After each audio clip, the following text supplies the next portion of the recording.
దేవుని నామానికి మహిమ కలుగును గాక.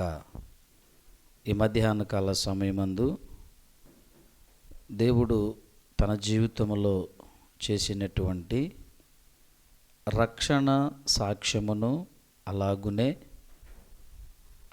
ఆమె ద్వారా జరిగించిన దేవుని గొప్ప కార్యాలు వివరించడానికి మన మధ్యలో తల్లిగారు రాణి గారు ఉంటూ ఉన్నారు. ఆ తల్లిగారు సాక్ష్యాన్ని ఆమె మాటల్లోనే మనము విందాం. మా తమ్ముడికి జబ్బు చేస్తే మా అమ్మ దేవుళ్ళలోకి వచ్చిందండి. మేము ఫస్ట్లో అమ్మ వాళ్ళు విగ్రహారాల్లోనే ఉండేవాళ్ళండి.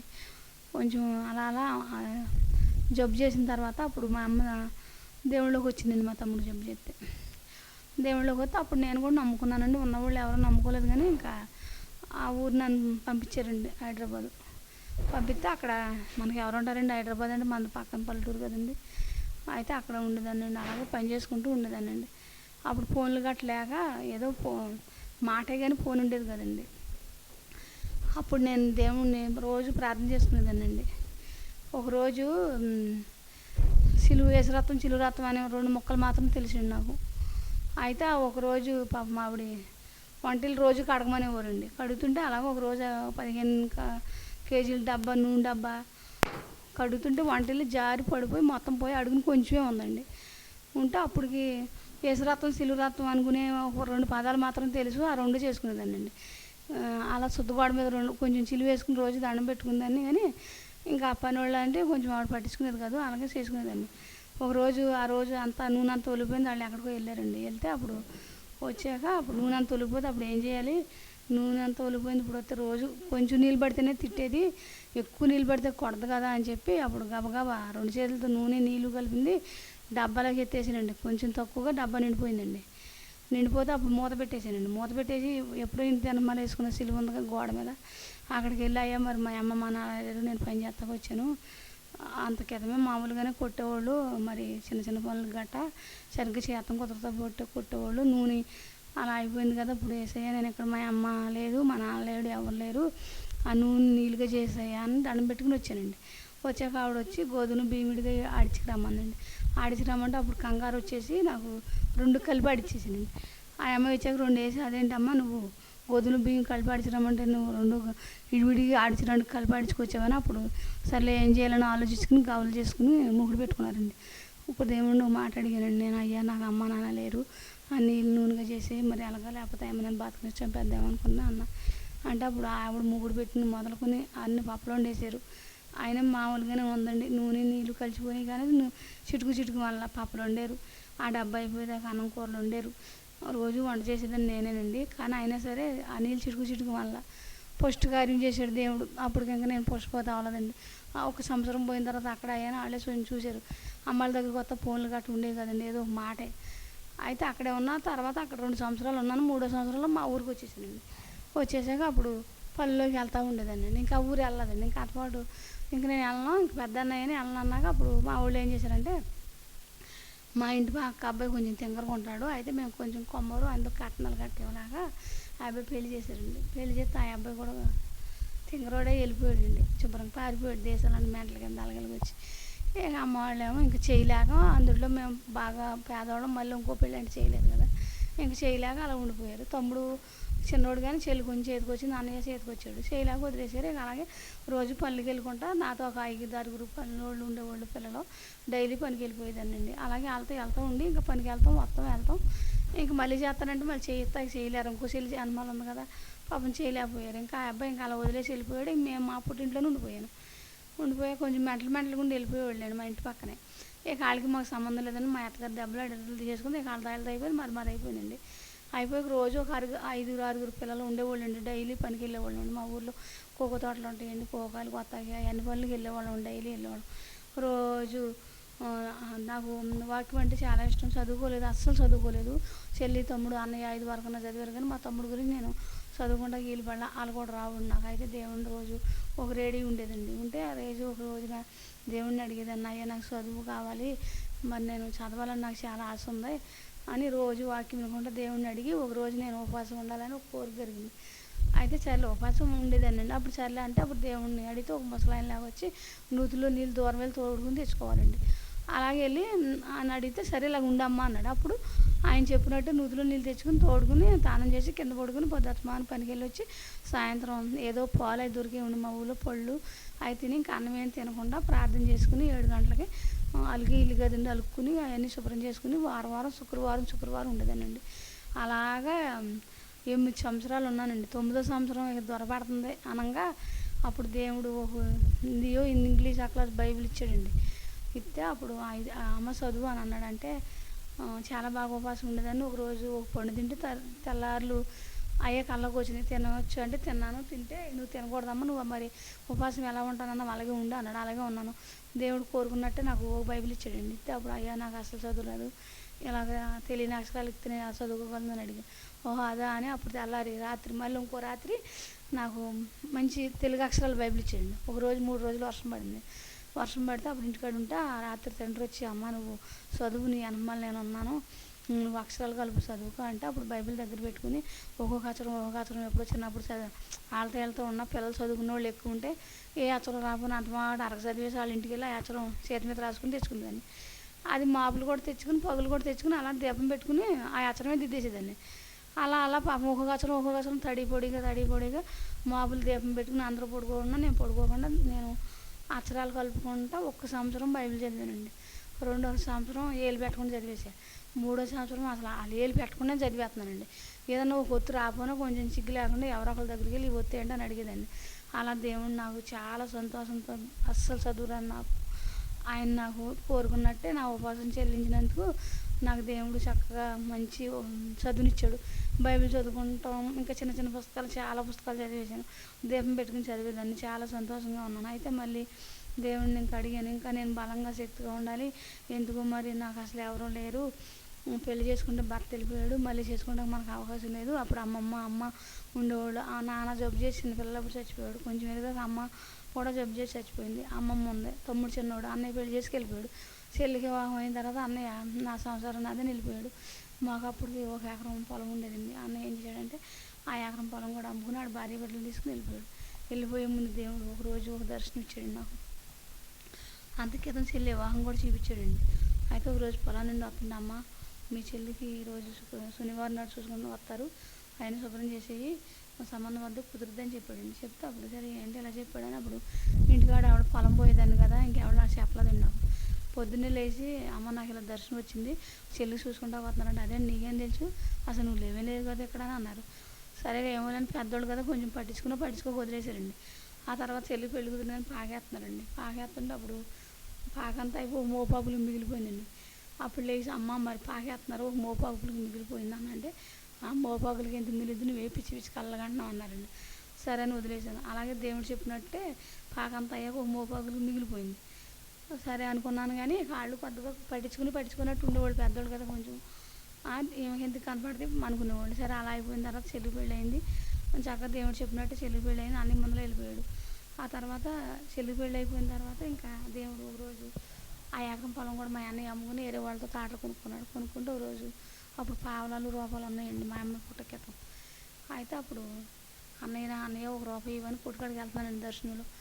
అన్నయ్య అంటే 1 రూపాయి అని నేను కొనుక్కొచ్చుకున్నాను. సరే బుజ్జి ఇస్తారా అని ఇచ్చి అన్నయ్య అన్నాడు, బుజ్జ నువ్వు 3 పాలాలు కొనుక్కో, ఓ పాల వెనక్కి తెచ్చే బుజ్జ అన్నాడు. సరే ఏంటి అన్నయ్య ఇలా చెప్పాడని పుట్టుకాడికి వెళ్ళి 3 పాలాలు కొనేసుకుని ఓ పాలు వెనక్కి తెచ్చి ఇచ్చా. ఈ పాలే బుజ్జ మనకు మిగిలేదు, అందుకే ఓ పాల తేమన్నాను అన్నాడు. అలాగా ఆ సంవత్సరం అన్నయ్య పొలం అమ్ముకుని వెళ్ళిపోయాడు. తాట తీసుకుని అందులో లాస్ వచ్చింది. పాపం మమ్మల్ని అందరిని విడిచిపెట్టి అన్నయ్య ఏదో ఆడిపోతుంది తిరుగు కోసం ఒక 5 వేసి వెళ్ళిపోయాడండి.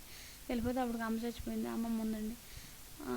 సరే మా చెల్లి పెళ్ళి అయిందండి. ఇంకా పిల్లలు లేరు కదండి నాకు. చెల్లి పాపం సంవత్సరంన్నర ఇక్కడ ఉంటే కొన్ని ఇబ్బందుల వల్ల ఆ పాప నాకు ఇచ్చేసిందండి. అమ్మ నాకు ఇచ్చేరా, నాకు ఎవరు లేరు కదా అని అంటే పాపం చక్కనాలు పాపను నాకు ఇచ్చిందండి. ఇస్తే పాపం దేవుడు ఇచ్చిన బిడ్డని ఇంకా పిల్లని అమ్మమ్మని తమ్ముడు చిన్నోడండి తమ్ముడిని పెంచుకుంటా అలా పని చేసుకుంటా అందరు నిద్రపోయిన తర్వాత 10 దాటాక 11 గంటలకు మొదలు పెట్టేదానండి ప్రార్థన చేసుకుంటా. బాగా చేసేదానండి. కన్నీరు మున్నీరుగా కార్చి కాలాలు వెళ్ళిపోయండి. అంటే మాకు ఇల్లు గడిచేది కదండి. అప్పుడు సర్లే అని బాగా ప్రార్థన చేసేదానండి. చేసుకుంటుంటే ఒక రేతులు కాడ అప్పుడు అవి ఉండేవి కదండి, టయ్యాలు ఉండేవి కదండి. దేవుడిని మాట్లాడగానే అయ్యా నాకు నాకు టయానికి ఆగి అని అడిగాను నేను. అడిగితే అప్పుడు టైలు గట్ట తెచ్చుకుంటాక మాకు ఉండేవి, కానీ మాకు ఉండేవి కదండి, కరెంట్ ఉండేది కదండి. అప్పుడు సరేలే అని చెప్పి కరెంట్ లేకపోతే దేవుని పెట్టుకుని చేసుకునేవాళ్ళం. అప్పుడు దేవుడిని ఒక మాట అడిగాను, అయ్యా నన్ను కేక ఇటు అయ్యానంటే అప్పుడు అంత పని అయ్యాక 11 అయితే నా ఉజ్జంపండి. ఆ టైంలో అందరు నిద్రపోయిన తర్వాత అప్పుడు నేను బాగా మొగాళ్ళు వేసుకుని చేసుకునేదాన్ని అండి. బాగా ప్రార్థన చేసేదాన్ని. మొగాళ్ళ మీద అప్పుడు నొప్పులు వయసులో ఉన్నాం కాబట్టి నొప్పులు వచ్చేవి కాదు. చాలాసేపు దేవుడి కోసం కన్నీరు ప్రార్థన చేసేదాన్ని. కన్నీరు కాలువలు అయిపోయి పక్షులు కూడా కుయింత అయిందా చేసేదాన్ని అండి. అలా చేసి ప్రతిరోజు అందరు నిద్రపోయిన తర్వాత నేను ఒక గదిలోకి వెళ్ళి, అదే కాలేజీ నుండి చిన్న ఇల్లు పెంకుటిల్లు, అందులో ఒక గదిలో అందరు నిద్రపోయిన తర్వాత నేను ఒకదాన్ని వెళ్ళి చేసుకునేదాన్ని అండి. అలా చాలా సంవత్సరాలు ప్రార్థన చేశానండి. దేవుడికి ఉపవాసం 9 సంవత్సరాలు కూడా నేను మానకుండా, ఏ రోజు మానకుండా, ప్రతి శుక్రవారం కూడా ఎన్ని ఇబ్బందులు వచ్చినా నేను ఆ రోజు అన్నం తినకుండా పొద్దుమాను ఉపవాసం ఉండేదానండి. దేవుడు ఏమి నువ్వు ఎంగిల్ చేద్దామని చెప్పాడు. అయితే నాకు ఎవరో ఏ పాస్టర్ గారికి తెలియదు, అసలు పాస్టర్లే తెలియదు, ప్రార్థనే తెలియదు. అప్పుడు ఒక ముసలాయనలాగా వచ్చి, అంటే నాకు తెలిసిన వాళ్ళలాగా ఎవరన్నా లాగా వచ్చి, అమ్మ ఇలా ప్రార్థన చేసుకో, అలా ప్రార్థన చేసుకో అని కొన్ని చెప్పేవారండి. మళ్ళీ ఉపవాసం ఉండటం కూడా ఆయన చెప్పాడు. ఇంకా నువ్వేమి తినకమ్మా అన్నాడు. అలా ఉపవాసం ఉండి ప్రార్థన చేసినా ఇంకా అలా పొలం వెళ్ళినప్పుడు గట్టాను కొంచెం మామిడికాయలని జాంకాయలని తోటలో ఉంటే మా జాతోళ్ళు గట్ట పెళ్ళి అవన వాళ్ళు అందరిలో పెళ్ళయింది. నేనే పెళ్ళి అయిన అమ్మటే చిన్న వయసులోనే అయింది. చిన్న వయసులోనే పెళ్ళి అవుతుంది. ఇంక మొత్తాలు కూడా అవ్వకుండా వెళ్ళిపోయాడండి. అలా ఇంట్లో ఉండిపోయాను. ఇంకా వాళ్ళతో పాటుగా నేను కూడాను ప్రార్థన చేసుకుంటా పిల్లలకి ఏమన్నా కళ్ళు వచ్చేయండి చెప్తా ఉండేదాన్ని. నేను కూడా వాళ్ళతో పాటుగా జాంకాయలని మామిడికాయలని నేను కూడా చెట్లు గట్ట ఎక్కి కోసుకొచ్చేదాన్ని అండి. అలా రోజు చేస్తుంటే ఒక రోజు అప్పుడు కొబ్బరికాయలు తక్కువగా ఉండేయండి. కొబ్బరి చిప్పలు సాట అవి పింకులో సాట పెట్టేవాళ్ళం అండి. ఎందుకంటే అప్పుడు కొబ్బరికాయలు తక్కువ చూస్తే మా రైతులు తిడతారని చెప్పి చిప్పలో సాట పెట్టి మళ్ళీ ఆ తొక్కలో సాట పెట్టేవాళ్ళం అండి. తినేసినవి పెడితే అప్పుడు దేవుడు రోజు నాకు చూపించేవాడు. ఏంటి బుజ్జి అందరు కనపడతలేదు, నాకు ఒక్కదానికి మనం ఏం చేసామో కనపడుతుంది, ఎక్కడ దెబ్బకొచ్చానో కనపడుతుంది, కనీసం తొక్కలు భూమిలో పెట్టేసేవాళ్ళం. మేము చెప్పి తిన్న పెంకులు ఉంటే ఇక్కడ అవి కూడా దాచేవాళ్ళం అండి తిడతారని. అప్పుడు అవి కూడా కనిపించేయండి. రోజు నాకు ఒక్కదానికి కనపడుతుంది, మీకు ఎవరికి కనపడతలేదు అమ్మంటే ఏదో కుడియాడంగా నాకంటే పెళ్ళయింది, కానీ అలా ఓ సైజులో ఉండేవాళ్ళం కంటే పెళ్ళి అయితే నాకు అయింది కనుక వాళ్ళు అనేవాళ్ళు, నువ్వు అంత మాట అదే కలవలో పెట్టి పడుకుంటావు, అందుకే నీకు వస్తాయి అనేవాళ్ళు. నేను కలవరెత్తమంటే అందరిలాగా నేను పని చేసుకుని ఉంటున్నాగా మీకు ఎవరికి రావట్లేదంటే రోజు వచ్చి అలా ఒక రోజు ఆయన మానేవాళ్ళం కాదండి. ఎక్కడిదో జాంకాయలని అయ్యని మామిడికాయలని ఏదో కంతలోకి వెళ్ళి పల్లెటూరు కదా దొబ్బుకొచ్చుకుని తినేవాళ్ళం అండి పొలాన. అలా ఒక రోజు తెల్లరిగట్ల మామిడికాయలు కోసేసానండి. ఒక 5-6 కాయల దాకా కోస్తే చాలా ముసలాయన వచ్చి ఒక చింతపరికి తీసుకుని కొట్టేసాడండి. తెల్లరేగు లేచా కూడా ఈ తెల్లటొంటి మీద ఇంకా బాగుండేదానండి. అవి దద్దులు వచ్చేస్తున్నాయండి. నువ్వు ఎప్పుడు జీవితంలో దొంగతనం చేయనని నాకు మాట ఇవ్వు, ఇంకా ఎప్పుడు నేను కొట్టనన్నాడండి. అప్పుడు ఆ కాయలు పుచ్చికాయలు తోటలో వేసి, తప్పు కదా నువ్వు పెద్దను అయ్యావు, ఇంకా చిన్నపిల్లవా అలా చెప్పేది పోయి నువ్వు ఇలాంటి దొంగతనాలు చేస్తున్నావు అని అడిగాడండి. అమ్మ అయ్యా నేను ఇంకెప్పుడు దొంగతనం చేయను, నేను ఉంటే తింటాను లేకపోతే లేదు, అసలు నా జాతలతో కూడా నేను దొంగతనం చేయను, వాళ్ళతో కూడా చేపినయ్యా అన్న. అంటే ఆ మామిడికాయలు అక్కడ వేయించేసాడు. కానీ తెల్లరేగ చింతపరితో కొట్టిన దెబ్బలు దద్దులు తేలిపి అలా ఉన్నాయండి. అప్పుడు భయం వేసి ఇంక నేను దొంగతనాలు గట్ట ఆ చిన్న అంటే తినే కాయలు దొంగతనాలు చేసేవాళ్ళం. అవి కూడా ఇంక దేవుడు మాట్లాడాడు నాతో ఎందుకో అని ఇంకా అని చెప్పి చేయలేదండి. దొంగతనాలు చేసేదాన్ని కాదు. పాపం చెల్లికి పెళ్ళయ్యాక 2 పిల్లలు పుట్టారండి. ఆ పాపం సంవత్సరాలు మా దగ్గర ఉండటంలో నీళ్ళోసుకున్న కాడి నుంచి నాకు పిల్లలు అంటే ఆడపిల్లలు అంటే అందులో మా ఇష్టం అండి. అప్పుడు చెల్లి నాకు ఈ పిల్లనిచ్చే ఎవరో లేరు కదా నేను పెంచుకుంటాను, తమ్ముడు అమ్మమ్మ ఉన్నారు అని అందరిని పోషించాలి కదా అని చెప్పి అంటే అమ్మకు జబ్బు చేసి కొద్ది రోజుల తర్వాత చచ్చిపోయింది. మా మామరాలు మా పాప పుట్టిన సంవత్సరంన్నరకు చచ్చిపోయిందండి. ఆ తర్వాత ఎమ్మటే పిల్లోడు పుట్టేది. పిల్లని తీసుకెళ్ళి తీసుకొచ్చేసానండి. ఇచ్చేసారు. ఎమ్మటే మళ్ళీ పిల్లోడు పుట్టాడండి. పిల్లకి మా చెల్లి కానీ మా మధ్య గారు కానీ నా పిల్లని ఇమ్మని నాకు అలా అడగలేదండి. చక్కన బొమ్మ లాంటి పిల్లని ఇచ్చారండి. అమ్మనే పెంచుకుంటా, అమ్మమ్మని పెంచుకుంటా, తమ్ముడు పెంచుకుంటూ ఉండేదానండి. అలా నోట తమ్ముడు చేత్తో మరి మా పిల్లల చేత్తో ఇద్దరిని పెంచానండి. తమ్ముడు కొంచెం పెద్దవాడు, పెళ్ళిడికి వచ్చాడు తమ్ముడు.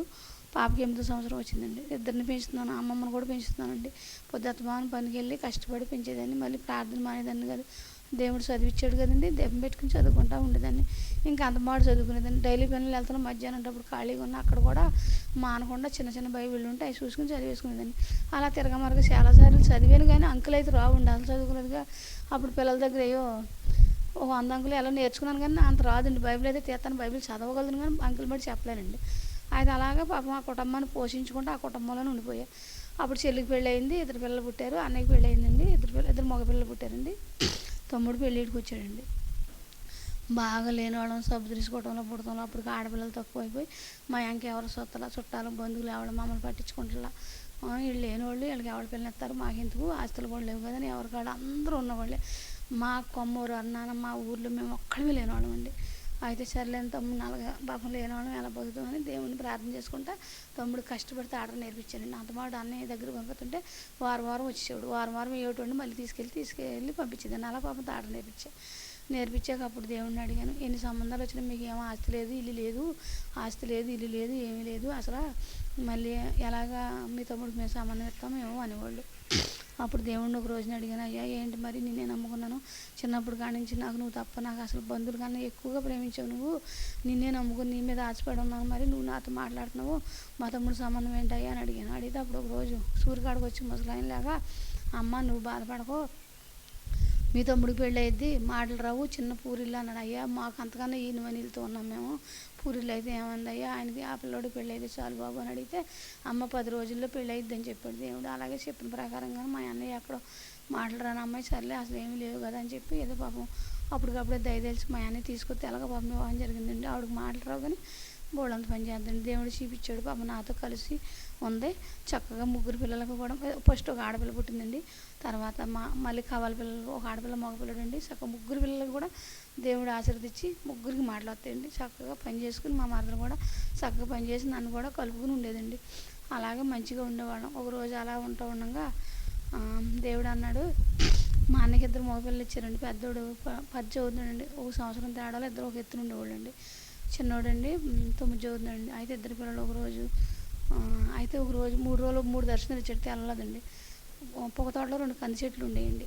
2 కంది చెట్లు ఉంటే అక్కడ అమ్మ మీ ఎలమాటోళ్ళు వంశం తీసేస్తున్నానండి. ఎలమాటోళ్ళు వంశం తీస్తామండి, అబ్బా ఏమైంది మా అన్నయ్య లేడా మా తమ్ముడు లేడా అన్నానండి తెలియక కల్లో. అలా 3 రోజులు 3 దర్శనాలు ఇచ్చాడు. అమ్మ నేను ఈ 2 మొక్కలు తీసేస్తున్నాను అన్నాడు. ఈ 2 మొక్కలు తీసేస్తామంటే తీసావు బోళ్ళని ఉన్నాయి కన్నా. మళ్ళీ 3వ రోజు మళ్ళీ చెప్పాడు, అబ్బా మా ఇంటికాడ చాలా చెట్లు ఉన్నాయి, ఏమైంది మా అన్నయ్య మా తమ్ముడు ఉన్నాడుగా మా ఎలమాటోళ్ళు వంశం అని అడిగాను. అప్పుడు తమ్ముడికి ఒక ఆడపిల్ల పుట్టిందండి. అయితే అప్పుడు తర్వాత అలా చెప్పిన 4వ రోజుకి 2 పిల్లలు ఒకే రోజున నైపేటండి మా వదింది. పోలవరం కాలంలో పడి చేతికొచ్చిన పిల్లలిద్దరూ, వాళ్ళ చిన్న పిల్లలు వాళ్ళు స్నానం చేస్తాకని వెళ్ళి దసరాకి వాళ్ళ తాతకి చెప్తామని వెళ్ళి తెలియక ఎప్పుడో కాలువలో గట్ట చూడక కాలువలో ఇద్దరు ఒకేసారి పడి చచ్చిపోయారండి. చచ్చిపోతే అప్పుడు ఇంకా బాధ 2 పిల్లలు కదండి, చాలా బాధపడిపోయి అన్నీ చాలా లెక్క తిరిగి కష్టపడి సంపాదించుకున్నాడు. మమ్మల్ని ఇడిచిపెట్టి కామరకోట వచ్చాడండి. వస్తే అక్కడ పాపం ఏదో కొంచెం నివాసం సంపాదించుకుని బాగానే పోతుందండి. పాపం ఎంతో బాధపడి ఇంకా ఎన్నో దేశాలు తిరిగి అన్నయ్య వాళ్ళు అందరు విగ్రహారాలు ఒక్కడిని దేవుడిని నమ్ముకున్నానండి. అయినా వాళ్ళు అందరి గురించి ప్రార్థన చేసేదాన్ని, నమ్మపోనే చేసేదాన్ని అండి. అలా పాపం 2 పిల్లలు ఉంటే ఏదో ఒకటి పట్టుకెళ్ళి చూసేదాన్ని అండి. ఆ రోజు ఇంకా ఆ చచ్చిపోయాక కూడా నేను ఓదార్తం కోసం ఏయోటి అలా పిల్లలు ఉన్నప్పుడు ఎలాగే వెళ్ళేదాన్ని, పిల్లలు లేనప్పుడు కూడా అలాగే ఏడు పట్టుకుని వెళ్ళేదాన్ని. ఆ తర్వాత తమ్ముని దగ్గరికి రమ్మని చేర్చుకున్నాడు కానీ వదినేమో మళ్ళీ మా తమ్ముడికి ఇంకా పిల్లలు పుట్టే అవకాశం ఉందండి, ఒక పిల్ల పుట్టింది. మళ్ళీ పుడితే మీకు ఇస్తామంటే మా వదినేమో నాకు కడుపు పుట్టిన వాళ్ళు కావాలి కానీ ఎవరెవరో పుట్టిన నాకెందుకు కానీ ఎవరో ఇస్తానన్నా తీసుకోలేదండి.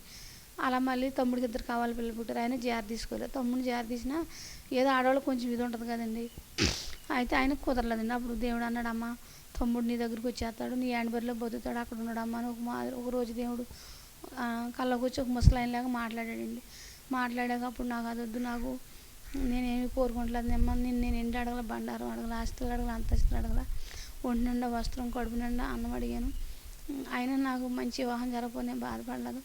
నా అన్నయ్య బాగోవాలి, అడిగి ఏదో ఒకటి పెంచుకొని అంటున్నారు కాబట్టి ఆడికి ఒక బిడ్డనైనా నువ్వు కలగజేయి అని రోజు అడుగుతుంటే ఒక రోజున 2 పాడునూతులు 2 చింత చెట్లు కనపడ్డాయండి.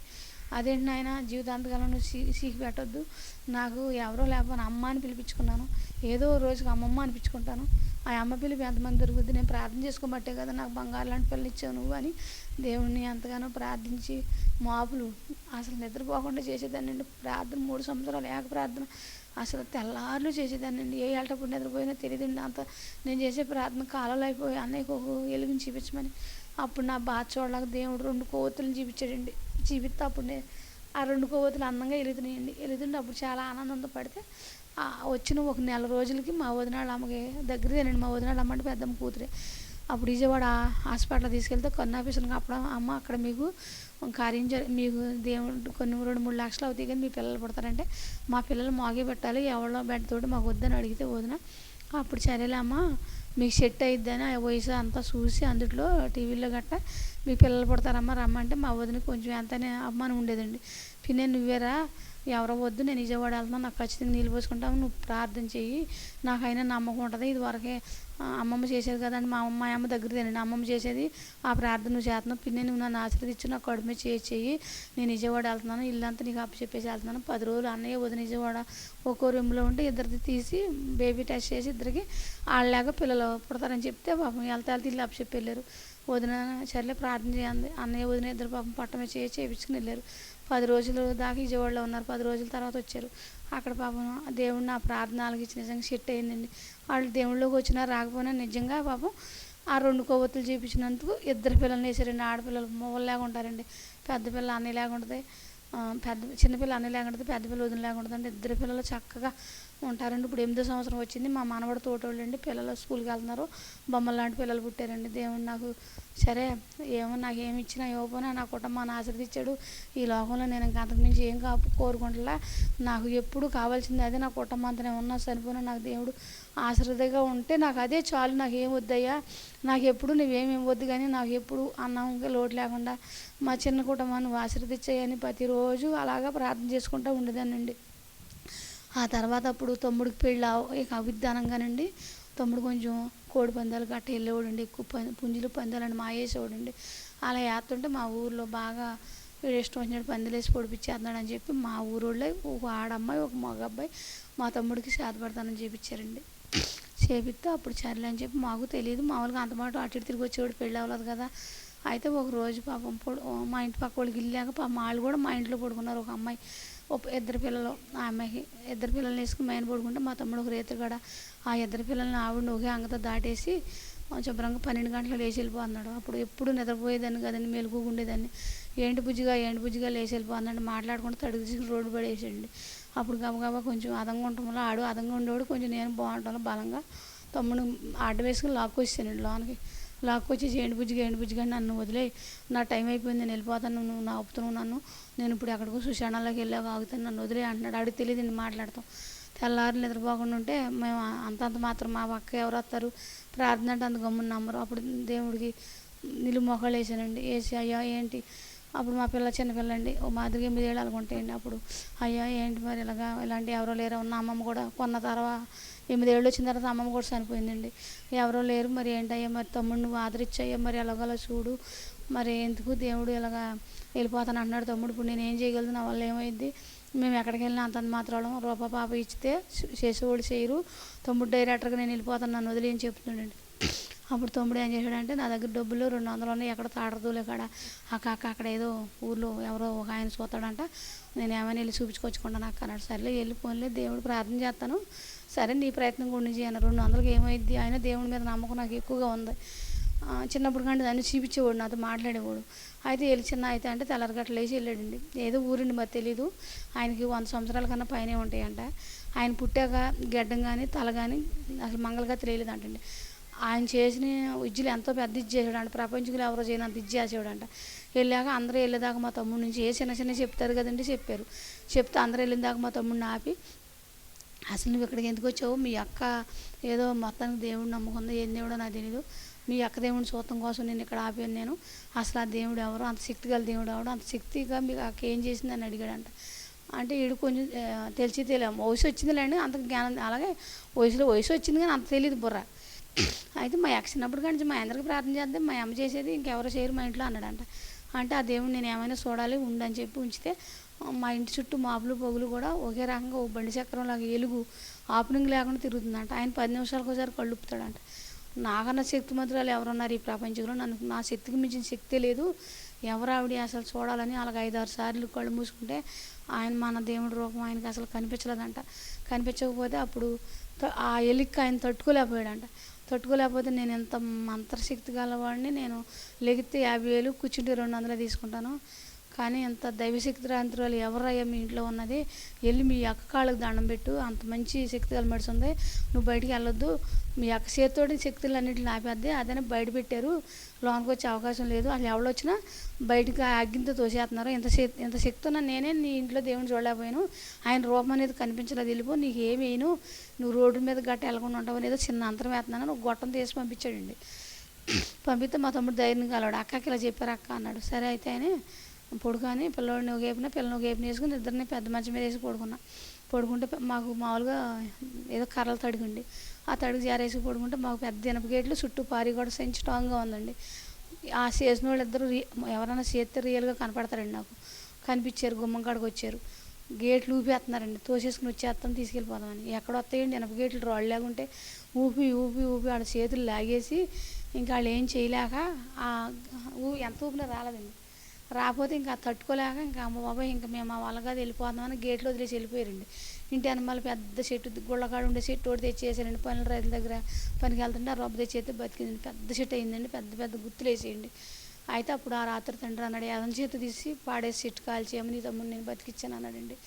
అంటే అప్పుడు సర్లే అని చెప్పి ఎవరికి చెప్పకుండా అప్పుడు వెళ్ళి ఎడం చేత్తో చెట్టు ఊపితే చెట్టు చచ్చిపోయిందండి. కుతిగురు ఉంది, తమ్ముడు బతికేటప్పటికి ఆ చెట్టు కూడా చచ్చిపోయిందండి.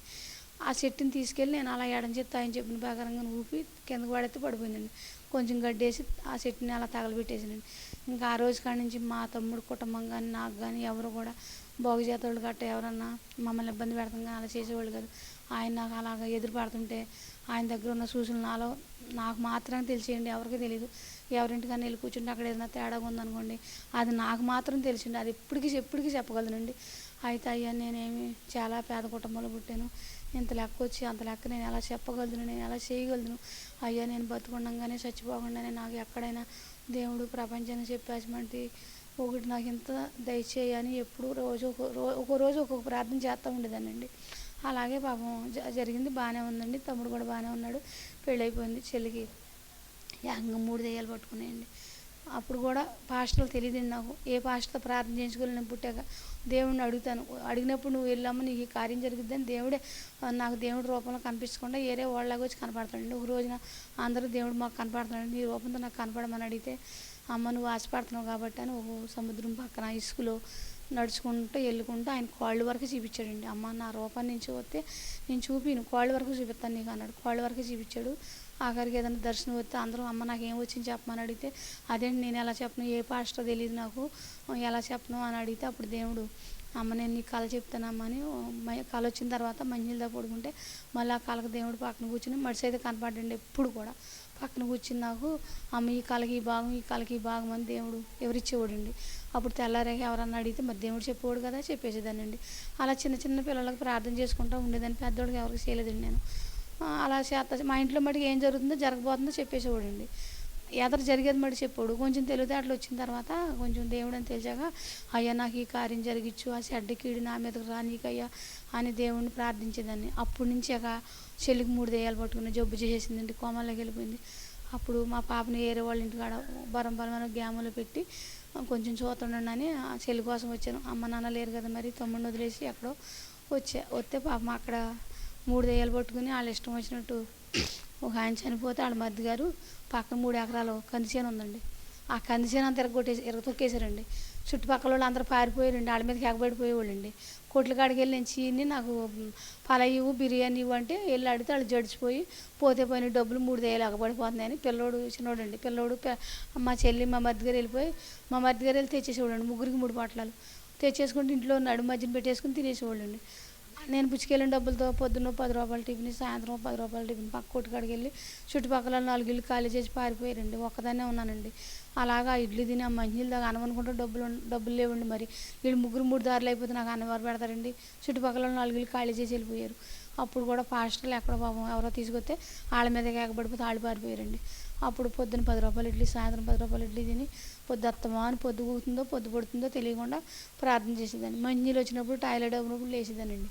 వీళ్ళు ఆ నీళ్ళు ఏం చేసేవారంటే కొట్ల కాడికి వెళ్ళిపోయి పలాలు బిర్యానీ ప్యాకెట్లు నేను చీని నాకు ఇవ్వమంటే బతికొండంగా తిరిగేవాడుకండి. వాళ్ళ మీదకి వెళ్ళి అడుగుతుంటే వాళ్ళు భయం వేసి బాబాయ్ డబ్బులు పోతే పోనీలే ఎంతకు ఇచ్చిందని జడిచిపోయి ఇచ్చేవాళ్ళు అండి. ఇస్తే ముగ్గురు తెచ్చేసుకుని 7 ఇంట్లో పెట్టుకుని నడి మధ్యన కూర్చొని తినేసేవాళ్ళు అండి. అప్పుడు దేవుడిని అడిగాను, అయ్యా నాకు కార్యం చేయాలి, ఇక్కడి నుంచి వెళ్ళాలి, అమ్మ నాన్న లేరు, ఎవరో లేరు, అప్పుడు దాకా నేను వెళ్ళాలంటే అలా 10 రోజులు ఒకే ప్రార్థన చేసేటప్పుడు పాపం దేవుడు 3 దెయ్యాలు వెళ్ళిపోయి మామూలు మనుషులు అయిపోయారండి. అప్పుడు అమ్మ అక్క అన్నం వండుకున్నావా అక్క మేము ఏం చేసాం అని అడుగుతున్నారండి 3 వచ్చి. అయ్య బాబు ఇలా చేశారు అని చెప్పి మళ్ళీ 10 రోజులు ఉండి మళ్ళీ ప్రార్థన చేసి వాళ్ళు బట్టలు ఉతుక్కుని వాళ్ళు అన్నం వండుకుని వాళ్ళు పనులు చేసుకుని దాకా ఉండి మా పాపను బరంపాలెం ఇంకెవరో తెలిసిన వాళ్ళు ఇంటికాడ ప్రార్థన వాళ్ళే పాపం బరంపాలెం చదువుకునేదండి. వాళ్ళకి డబ్బులు ఇచ్చి కొంచెం ఆయన చేయమని మా ఊళ్ళో ఎంతమంది ఉన్నారు ఊళ్ళో ఆయన ఎవరో చూడాలి పాపం అలా చెప్పి పెడితే పాపం వాళ్ళు కూడా ప్రార్థన కుటుంబం చూసారండి. అప్పుడు చెల్లి అలా ఆ రకంగా బాగుపడిందండి. బాగుపడ్డాక సరేలే బాగానే ఉంది కదా చెల్లి అని ఇంకా వచ్చేసాక మళ్ళీ తర్వాత అలా అయిపోయిన తర్వాత మళ్ళీ మా చెల్లికి జబ్బు చేద్ది, కోమల్లోకి వెళ్ళిపోద్ది అని చెప్పాడండి. తండ్రి చెప్పాడండి అలాగ వెళ్ళిపోద్దని. ఏదైనా జరిగేది జరగబోయేది చెప్పేవాడండి. మళ్ళీ అంత క్రితం మా పాప చిన్నపిల్లప్పుడు దేవుడు అన్నాడు, అమ్మ నీకు నేను ఒక చాట తల ఏర్పరిచాను, అక్కడ నువ్వు ఇల్లు కట్టుకుంటావు అన్నాడు. అయ్యా ఇల్లు ఎక్కడ కొట్టుకుంటానంటే తింటాకి అన్నం లేదు, దేవుడు ఏంటి రోజు దర్శనం చూపిస్తున్నాడు అనుకునేదాన్ని. ఆ స్థలంలో ఒక దుశ్శక్తిని చూపించేవాడండి, తలం చూపించేవాడండి. డైలీ ప్రతిరోజు వచ్చేది. ఎక్కడన్నా పాస్టర్లు కలిసినా ఏదో ఆశతీలకు ఒక మొక్క చెప్తే మరి నన్ను ఎవరు పట్టించుకుంటారని వాళ్ళకేం తెలిసి చెప్పేవాడు కాదు. దేవుడు 15 సంవత్సరాలు ఒకటే దర్శనం, ఒకటే స్థలం, నువ్వు ఇల్లు కట్టుకుంటావు, నీకు అక్కడ నేను స్థలం ఏర్పరిచానమ్మా అని చూపించేవాడు. రోజు చూపించేవాడు. ఏదైనా ఒక రోజు మిస్ అయ్యేదేమో కానీ ప్రతిరోజు ఆ దర్శనం మానకుండా వచ్చేది. సరే తలం ఎందుకు కొంటాను, డబ్బులు లేవు ఏమీ లేవు, తల మీద కొంటాను, ఇల్లు ఎలా కడతాను ఇదని. అలాగే మా పాప 14 సంవత్సరం వచ్చింది. ఇలా మీ పాపకి వివాహం జరిగింది, పలానా ఒకేళ్ళు వివాహం జరిగిద్ది అని చెప్పాడు. వాళ్ళు పెద్ద కోటేశ్వర్లండి. ఆ ఆస్తి అంతా అసలు రెప్పేసి రెప్ప చూసేలాగా ఆస్తి అంతా తరిగిపోయిందండి. మా ఊర్లో కోటేశ్వర్లు, మా వాళ్ళు కొమ్మూరే. అయితే అప్పుడు పాత రోళ్ళు, పాత రుబ్బు రోళ్ళు, పాత తిరగళ్ళు అవి చూపించేవాడు అండి. దేవుడు రోజు నన్ను ప్రాణం తీసేస్తున్నాడు, ఇదేంటి ఇప్పుడు రుబ్బు రోళ్ళు రోగాళ్ళు చూపిస్తున్నాడు బాబా, ఎందుకని నాకు ఇవన్నీ చూపిస్తున్నాడు అనుకునేదాన్ని. ఒకరోజు సముద్రం మీద ఎండి కళాలు, బంగారం కళాలు, ఇంకెన్నెన్నో ఇత్తడి రాగి మొత్తం ఎంతో విలువైన వస్తువులు సముద్రం మీద నేను చూస్తుండగానే పూల రేఖలు ఎత్తి కొట్టుకున్నట్టు కొట్టుకుపోతున్నాయండి. అప్పుడు ఏదన్నా ఒకటి పట్టుకుందామని ఎంతో ఆశతో వెళ్ళానండి. ఒక్కడు కూడా దొరకలేదు. వెళ్ళిపోయాక ఆగమ్మా నీకు టైం ఇంకా ఉంది ఆగు అన్నాడు. అలా వెళ్ళిపోయాక గ్లాస్ చిన్ని దొరికినాయండి. దొరికితే చిన్ని తోమేనండి. తోమితే ఇంక ఈ మాత్రం ఉంటాయమ్మా, కానీ ఎన్నో రోజులు ఉండవు, కొద్ది రోజులు ఉంటాయి అన్నాడండి. సరే అలా అని చెప్పి ఆ చిన్ని తోముకుని వచ్చాక 30 బస్తాల ధాన్యం అక్కడ ఉండగా నేను అలా చూస్తుండగా దర్శనంలో ఆ ధాన్యం మొత్తం కొట్టుకుపోయి తోలు గింజలు కొంచెం, మామూలుగా గట్టి గింజలు కొంచెం అన్ని మిగిలినాయి. లాస్ట్కి వచ్చాక అవి మిగిలితాయి అమ్మ అన్నాడు ఆయన. ఇదేంటి ఆ ధాన్యం మిగిలితేంటి అంత సామానం మంచి సామానం సముద్రం మీద కట్టుకెళ్ళిపోయింది అని అనుకునేదాన్ని. సరే ఎవరో చెప్తే మటుకు ఏం అర్థమైంది, నాకు ఆయన ఏ పాస్టర్లు తెలిసి అని చెప్పనండి. గుడికి వెళ్ళేదాన్ని కాదు, గుడికి వెళ్తాక మాకు ఇల్లు గడిచేది కాదు. అప్పుడు ఒక రోజున బాప్తిసం తీసుకోలేదండి, తీసుకోకుండా ఇవన్నీ ఇచ్చాడండి దేవుడు. బాప్తిసం తీసుకోకుండా ఇవన్నీ ఇచ్చాక అప్పుడు సరేలే ఒక రోజు దేవుడు అయితే అమ్మ నువ్వు బాప్తిసం తీసుకుంటా కూడా మాకు కనీసం ఆ రోజుల్లో 100 రూపాయలు 50 రూపాయలు అని అవి కూడా ఉండేవి కాదు. అలా ఎలా కష్టపడి 50 రూపాయలు దాచుకున్నాను పనికి వెళ్ళి. దాచుకుని ఆ రోజు ఇంకా రావట్లేదని చెప్పి ఊళ్ళో చేపలు వస్తే ఆ రోజు పాస్టర్ గారు రాకపోతే ఏ చిన్న పరుగులు వస్తే పాప అన్నది తినదని చిన్న పరుగులు కూర వండాను. ఆ దర్శనంలో అంత క్రితం రోజు చిన్న పరుగులు కూర వండి కళ్ళలో పాత చీర మీద ఆ పిత్త పరుగులు కూర తినేసాక దర్శనంలో దేవుడు బాప్తిసం ఇచ్చేసాడండి నాకు. ఇచ్చేస్తే దేవుడు బాప్తిసం ఇచ్చాడు, కళ్ళలో పాత బట్టల మీద ఇచ్చాడు.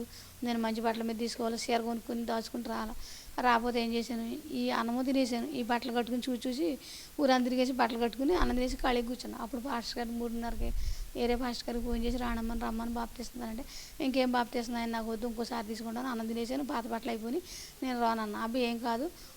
ఒకరోజు ప్రార్థన పెట్టినప్పుడు 7 పక్కన ఒక 0 కనిపించింది. పాస్టర్ గారండి ఎందుకు దేవుడు అలా చూపించాడంటే, అమ్మ దేవుళ్ళు నువ్వు ఆశీర్వదపడతావమ్మా, ఎవరికి చూపించలేదు నీకు చూపించాడని ఆ పాస్టర్ గారు అన్నారండి. అంటే సరే ఆ దేవుడు ఆ అమ్మని ఎందుకు ఎన్నుకున్నాడు, అయినా సరే దేవుడు పిలిపి వచ్చింది ఇచ్చేస్తాను బాప్తిసం అంటే మరి అన్నం తినేసాను. ఎలాగంటే ఆయన ఏమవుదామో దేవుడు అనుగ్రహం ఉందని తీసుకెళ్ళి పెద్ద ప్రాజెక్టు 500 ఎకరాల ప్రాజెక్ట్ ఉందండి మా ఊరి దగ్గరలో. అయితే ఆ ప్రాజెక్ట్ కాడ తీసుకెళ్ళి దేవుడు అందరికీ పేర్లు మారుతాడండి. ఆయన కూడా ఒక వరంపు కలిగిన పాస్టర్ గారు, పెద్ద పాస్టర్ గారు అండి, 60-70 ఏళ్ళు ఉంటాయండి. అయితే అలాంటి పాస్టర్ గారితో కోరుకున్నాను. దేవుడు ఆ రూపంలో దర్శనంలో కూడా అలాగే ఇచ్చాడండి. ఇస్తే పాపం మునిసేటప్పుడు అన్నాడండి, అమ్మ నీ పేరు దేవుడు నీ పేరు అస్సలు నీ పేరుతో నేను కేకేశాడు, నీ పేరు నేను మార్చొద్దు అన్నాడు దేవుడు, నేను మారుతులదమ్మ అన్నాడండి. ఎప్పుడు నా పేరుతో కేకేస్తాడండి దేవుడు. అయితే అలా నా సొంత పేరుతో ఆయన బాప్తిసం ఇచ్చేసాడండి. టయ్యాలు ఉండవు కదండి, అందుకనే దేవుడిని అడిగేదన్న, అయ్యా నాకు 5 గంటలకు లేగాలని. అయితే 5 గంటలకు లేగాలన్నా, 3 గంటలకు లేగాలన్నా, మరి 4 గంటలకు లేగాలన్నా, అయ్యా నాకు ఆ టైం కరెక్ట్గా కేకేయదని. కరెక్ట్గా 4-5 అప్పుడు తండ్రి వచ్చి ఒక ఆయన లేకొచ్చి అమ్మ రాణి అనేవాడు. ఇక అది ఒక కేకే, 2 కేక వేసేవాడు కదండి. ఆ కేక పలికేకి వెళ్ళిపోయేవాడండి. అప్పుడు ఆ కేకలు వేసి చూసుకుంటే కరెక్ట్గా నేను అనుకున్న టైంకి లేచిపోయేదాన్ని. ఆ పక్క వాళ్ళు అనేవాళ్ళు నీకు నిద్ర ఆడతా, నువ్వు అదరెదురుగాడు అని పొద్దుగాడు లేచి పనులు చేసుకుంటావు, లేకపో అలా లేచిపోతే వెంట పిల్ల అనేవాళ్ళు. నేను ప్రార్థన చేసుకున్నాను, దేవుడిని అడిగాను, కేకేశాడు అనేదాన్ని. నిజంగా దేవుడు కేకేశాడు అనుకునేవాళ్ళు. అలాగా ఉండేది, బాగానే ఉందండి. ఒక రోజున ఇంకో గ్రామం పుష్పవతి అయితే మా పెద్దమ్మాళ్ళ మనవరాలకి వెళ్ళవలసి వచ్చిందండి. వెళ్ళవలసి వస్తే ఆ ఊరు నేను ఒకదాన్ని వెళ్ళాక ఇంకో పెద్దమ్మాళ్ళ ఇంటికి దేవుళ్ళు వెళ్ళాను, ఒక గ్రామంలోకి వెళ్ళాను. వెళ్తే వాళ్ళు అన్నారు, పొద్దున్నే వెళ్దామా బుజ్జి, నీకు మరి ఒకదాన్ని వెళ్ళలేవు కదా, అందుకు మా కోసం వచ్చేవాడు నువ్వు అన్న. ఇంకొక అన్నయ్య వాళ్ళకండి, నేను పుట్టిన కాడి నుంచి కూడా ఒక దేవుడు అనే రూపం నేను ఎరగలేదు, అంటే తలుచుకోలేదు, ఎప్పుడు వేసిపోగానే తలుచుకున్నాను. అయితే అప్పుడు ఆ రోజు ఇంకొక అన్నయ్యకి, మూడో అన్నయ్యకి, పెద్దమ్మ కొడుక్కి గాలి పొంగలెత్తే ఇంకొక అన్నయ్య వాళ్ళు జడిసిపోయి, అమ్మ వెళ్తే దెయ్యాలు భూతాలు వచ్చేస్తాయి, వాళ్ళు ఎవరు ఎలా వదిలిపోతే ఎలా ఉందని నాకని చెప్పాలిగా, చెప్పకపోతే 8 ఏళ్ళు మా పాపకి అప్పుడు తీసుకుని అమ్మ పెట్టుకుని వెళ్తే వాళ్ళందరూ గాలి పొంగలు వస్తే వదిన అన్నం అమ్మ అన్నం వద్దా, వదిన అన్నం వండుతారు అంత వద్దంటే సరే అట్టుకుని అమ్మ తినమ్మ అందుకని అందగానే తిందాం అనుకునేటప్పటికి ఇలా నా పిల్లడు ఒంటి నిండా ఇంట్లో అందరూ గంగానం పూసేసి ఉంది, ఎవరు వెళ్తారో చుట్టుపక్కల వాళ్ళు కూడా. వెళ్ళకపోతే ఆ పిల్లోడు ఏం చేశాడంటే ఇలా గబగబ కొబ్బరికాయ కొట్టి, అత్త మరి కొబ్బరికాయ కొట్టాను, నీళ్ళు తాగు, కొబ్బరి తిని అన్నాడు. చిన్నప్పుడు కాడి నుంచి మా పిల్ల ఎక్కడైనా ఏది తినేది కదండి, పూలు బట్టి కనకంబరాలు పూలు ఒబ్బేసిండి, అయితే కోసి మాల కట్టుకుంది, పండు తినలా, ఆ కొబ్బరి ముక్క కూడా ఇస్తాడు నాకు వద్దని ఎరేసుకుని వెళ్ళిపోయిందండి. ఇంకా ఆటకేతనం కదా వెళ్ళిపోయింది, పిల్ల తినలా. నాకు చిన్నప్పుడు కానీ చిన్నప్పుడు కానీ తిన్న అలవాటు మీద ఈ కొబ్బరి పంచదారి కలిపించేటప్పుడు తినేసానండి. తినేసేటప్పుడు ఆ రాత్రి శిల్చారం కింద వచ్చేసింది, అలాగే అల్లమెల్లి వెళ్ళిపోయా. ఇంకా మన మైండ్ లేకుండా తిరిగాను. అన్నం పెట్టారు కానీ అసలు ఆ రోజు అలా కళ్ళతో చూస్తామేనండి, తినలా. ఆ రోజు అన్నం తినలా వచ్చేసాను. అక్కడి నుంచి జాయికి ఎలాగైతే పిల్లని తీసుకొచ్చేది. అప్పుడు మా అమ్మమ్మ ఉందండి, తమ్ముడు చిన్నోడు, ఇక వచ్చి అయినా సరే పనిలోకి వెళ్ళిపోతే వాంతులు వచ్చి ఇంటికి వచ్చేస్తే అప్పుడు పడిపోయానండి మంచం మీద. అలా మా ఇంటికాడ ఏం తిన్నాను అన్నం, ఇక అదే అన్నం. అయ్యాక మంచం మీద పడిపోయాక ఇక అన్నం లేదు ఏమీ లేదు, అదొక రకమైన చిరాకు వస్తుంది. మా తమ్ముడు తెలియని వయసు, అమ్మమ్మ ముసలిది, పాప 8 ఏళ్ళు తిరుగుతుంది అటు ఇటు. అలాగే ఆయాళ్ళకి ఇవాళకి మా తమ్ముడు తెచ్చి పాడేస్తుంటే మా అమ్మ ఉండేది, పిల్లకి తెలియదు కదా ఆడుకునేది. అలాగే మంచం మీద ఉండిపోయాను. ఊరందరికి ప్రార్థన చేస్తుందిరా అని, ఎవరో చేతపడతానికి గట్టిగా చేసేసారు, చచ్చిపోతురా అని అనేవాళ్ళు. అలా రోజు ఎవడో ఒకళ్ళు చూసి వెళ్ళేవాళ్ళు. ఒక అమ్మాయి ప్రార్థన చేసుకున్న అమ్మాయి మట్టికి పాపం ఏరియా కష్టం, కొంచెం కొంబోరం కదా చూస్తే ఏమన్నా అంటారని పాపం పాడేది ఎక్కువ ఉండేది. పొద్దున్న సాయంత్రం ఇంత లోటాడు పాలు కోసుకొచ్చి ఇచ్చి, అమ్మమ్మ అందరికీ ప్రార్థన చేసు, అమ్మ నువ్వు ఈ పాలు తాగమ్మని అన్నం పిసుకుని మజ్జిగ వేసుకుని ఏదో టైం తెచ్చి కొంచెం గ్లాసుతో పట్టించేది. 20 రోజుల కన్నా దగ్గర 20 రోజులు దాటిపోయిందండి. 4 రోజులు మంచం మీదే ఉన్నాను. ఇంకా ఆవిడిచ్చిన పాలు అన్ని మెతుకులు వేసి పిసికిచ్చి పట్టించేది. రోజుకి రోజు చిడింపు వచ్చేసి చిన్న కాలు చిన్న చేయబడిపోయి ఒక దెయ్యం రూపు పడిపోయిందండి. ఇక ఊరందరూ అన్ని క్యాస్ట్లో వరుసగా చూతం మొదలుపెట్టారు. లాస్ట్కి వచ్చాక చచ్చిపోద్ది ఈ అమ్మాయి, అందరూ ఎవరో చేతపడతానని చేపించేసారు, ఊళ్ళో అందరూ ప్రార్థన చేస్తుంది, అయితే ఈ అమ్మాయి చచ్చిపోద్ది మనం అందరం చూద్దామని రోజు తీర్థంలాగా వచ్చేవాళ్ళు. ఎక్కడో కుక్క మంచంలో ఉండేదాన్ని, తానం చేస్తాక ఓపికేది 2 చెంబులు పోసుకుని అలా చీర అలా చుట్టుకుని పడుకునేదాన్ని. ఇంకా తానం లేదు. ఈ అమ్మాయి ఉత్తి నీళ్ళు ఎలా కడిగేదాన్ని మొహం. పాపం ఈ అమ్మాయి తలకాడ కూర్చుని రోజు వచ్చి ఆ ప్రార్థన చేసి అమ్మాయి రోజు ఆ పాలు ఆ పెరుగు కొంచెం ఇచ్చి ఆవిడ చూడకుండా శంకు చోటుని పెట్టుకొచ్చి కొంచెం పట్టించేసి వెళ్ళిపోయేది. వాళ్ళు వేరే క్యాస్ట్ మేము వేరే క్యాస్ట్ వల్ల చూస్తే మళ్ళీ మమ్మల్ని రానివ్వరాము తిడతారని చెప్పి స్వాటుగా వచ్చి ఆవిడ లేని టైంలో వచ్చేది పాపం, వచ్చేసేయలేదు. అలాగే నేను 20 రోజుల కన్నా పైన మంచం మీద పడుకుని ఇంకెక్కడ దాంతో ఊపిరి ఉంటే అప్పుడు సర్లే అని చెప్పి ఒక ఆయన మా ఇంటి అన్నమాల పిల్లడు ఉన్నాడు, 11 సంవత్సరాలు ఉంటాయండి. మా ఇంటి ముందర ఒక కొబ్బరి చెట్టు ఉంది, చితక కాసేదండి, అది చెట్టు నిండా గెలలు ఉన్నాయి. అయితే ఆ పిల్లడు వచ్చి అమ్మ అన్నాడు, గుమ్మకాడికి వచ్చి ఏంటయ్యా అన్న అంటే, అమ్మ లేవు నీకు చిన్నమ్మగారు టాబ్లెట్లు తెచ్చింది అన్నాడు. చిన్నమ్మగారు టాబ్లెట్లు తెచ్చమంటే రాజులు ఆవిడండి చేతి మడిచి బాగా ఎక్కువ 30 రంగులు లావుగా ఉంటుంది. మా ఇంటికి వాళ్ళ ఇంటికి తిన్నంగా రోడ్డు కనపడుతుంది, ఆవిడ నేను చూస్తున్నాను, సిమెంట్ రోడ్డు పోసేస్తుంది. అమ్మ లేకు నీకు టాబ్లెట్ ఇస్తానంది అమ్మగారు అంటే, అమ్మగారు టాబ్లెట్లు ఏంటి అంత టాబ్లెట్లు నేను ఎలా వేసుకుని నాకు వద్దు తమ్ముడు అన్న అంటే, లేదమ్మా అమ్మగారు టాబ్లెట్లు ఇచ్చారని ఆ పిల్లోడు వెళ్తాం ఆ టాబ్లెట్లు తెస్తాం నేను చూస్తూనే ఉన్నాను. అయితే తెచ్చాక అమ్మమ్మ నేను పైకి ఎక్కి గెల నరికేస్తాను అన్నాడు. అదేంటి గెల నరుకుతూ చిన్న పిల్లోడు అంటే, నీకు ఎందుకమ్మా నేను నరుగుతాను కానీ ఉండు అన్నాడు. అని 4 గెలలు దిగేసాడండి. దిగేసి అంటే అటు ఇటుగా నిద్రపోతున్నాను. దిగేసాక అప్పుడు 4 కాయలు కొట్టి గ్లాసులో నీళ్ళు పోసి కొంచెం ఇచ్చాడు. ఇస్తే తాగు ఇంకా బెళ్ళ వేసుకోమ్మంటే, అంత బారు బెళ్ళ నేను ఎలా వేసుకుని తమ్ముడు నాకు వద్దంటే ఇరిసిస్తానమ్మా అన్నాడు. ఇరిసిచ్చాడు. ఇరిసిచ్చాక అసలు ఈ చేతులు పోతాలు తెలియదు, చిన్నప్పటి కాడి నుంచి దేవుడు కాపాడేవాడు. ఆ రోజు ఆ పొలిమరులు దాటి ఆ దేవత ఎనమలు వచ్చిందంటే నాకు తెలియదు. అయ్యాక ఆ పిల్లోడు ఇచ్చాక తాగి కూర్చోబెట్టాడు. అలాగే ఎర్రచీర కొట్టుకుని చేతి మడిచి పూలెట్టేసుకుని వెళ్ళిపోతుంది. రామ్మ అని కేకేశాడు. అసలు రియల్గా నా జీవితంలో జర్నీ అండి. అయితే కేకేత వచ్చింది. వస్తే నా బిడ్డని ఇచ్చిపెట్టి వెళ్ళిపో, ఈ బిడ్డ ఇంకా బోళ్ళని అద్భుతాలు చేయాలి, బోళ్ళని కార్యాలు చేయాలి, నువ్వు తీసుకువెళ్ళిపోతే ఎలాగా, నువ్వు ఏదైతే కావాలని వచ్చావో నువ్వు దాని మీద ఉన్నావు కాబట్టి నేను అది ఇస్తాను, నువ్వు వెళ్ళిపో, నా బిడ్డని నేను కాపాడుకోవాలి, ఇంకా చాలా సాక్ష్యం చెప్పాలి, ఓ సాక్షిగా మిగలాలి, నా బిడ్డని నేను నిలబెట్టుకుంటున్నాను, నువ్వు వెళ్ళిపో, నువ్వు విడిచిపెట్టేసి వెళ్ళిపో అంటే, అయితే వెళ్ళిపోతాను మరి నీకేం కావాలంటే నేనేం తింటూ వచ్చిందో నాకు ఇష్టమైంది అది ఇచ్చి వెళ్ళిపోతాను అందండి. అంటే అప్పుడు ఆ 4 గెలలు కొట్టించేది 4 కాయలు మూతి కింద పెట్టకుండా తాగేసేసి కొబ్బరి బొండాలు అలా పాడేసిందండి.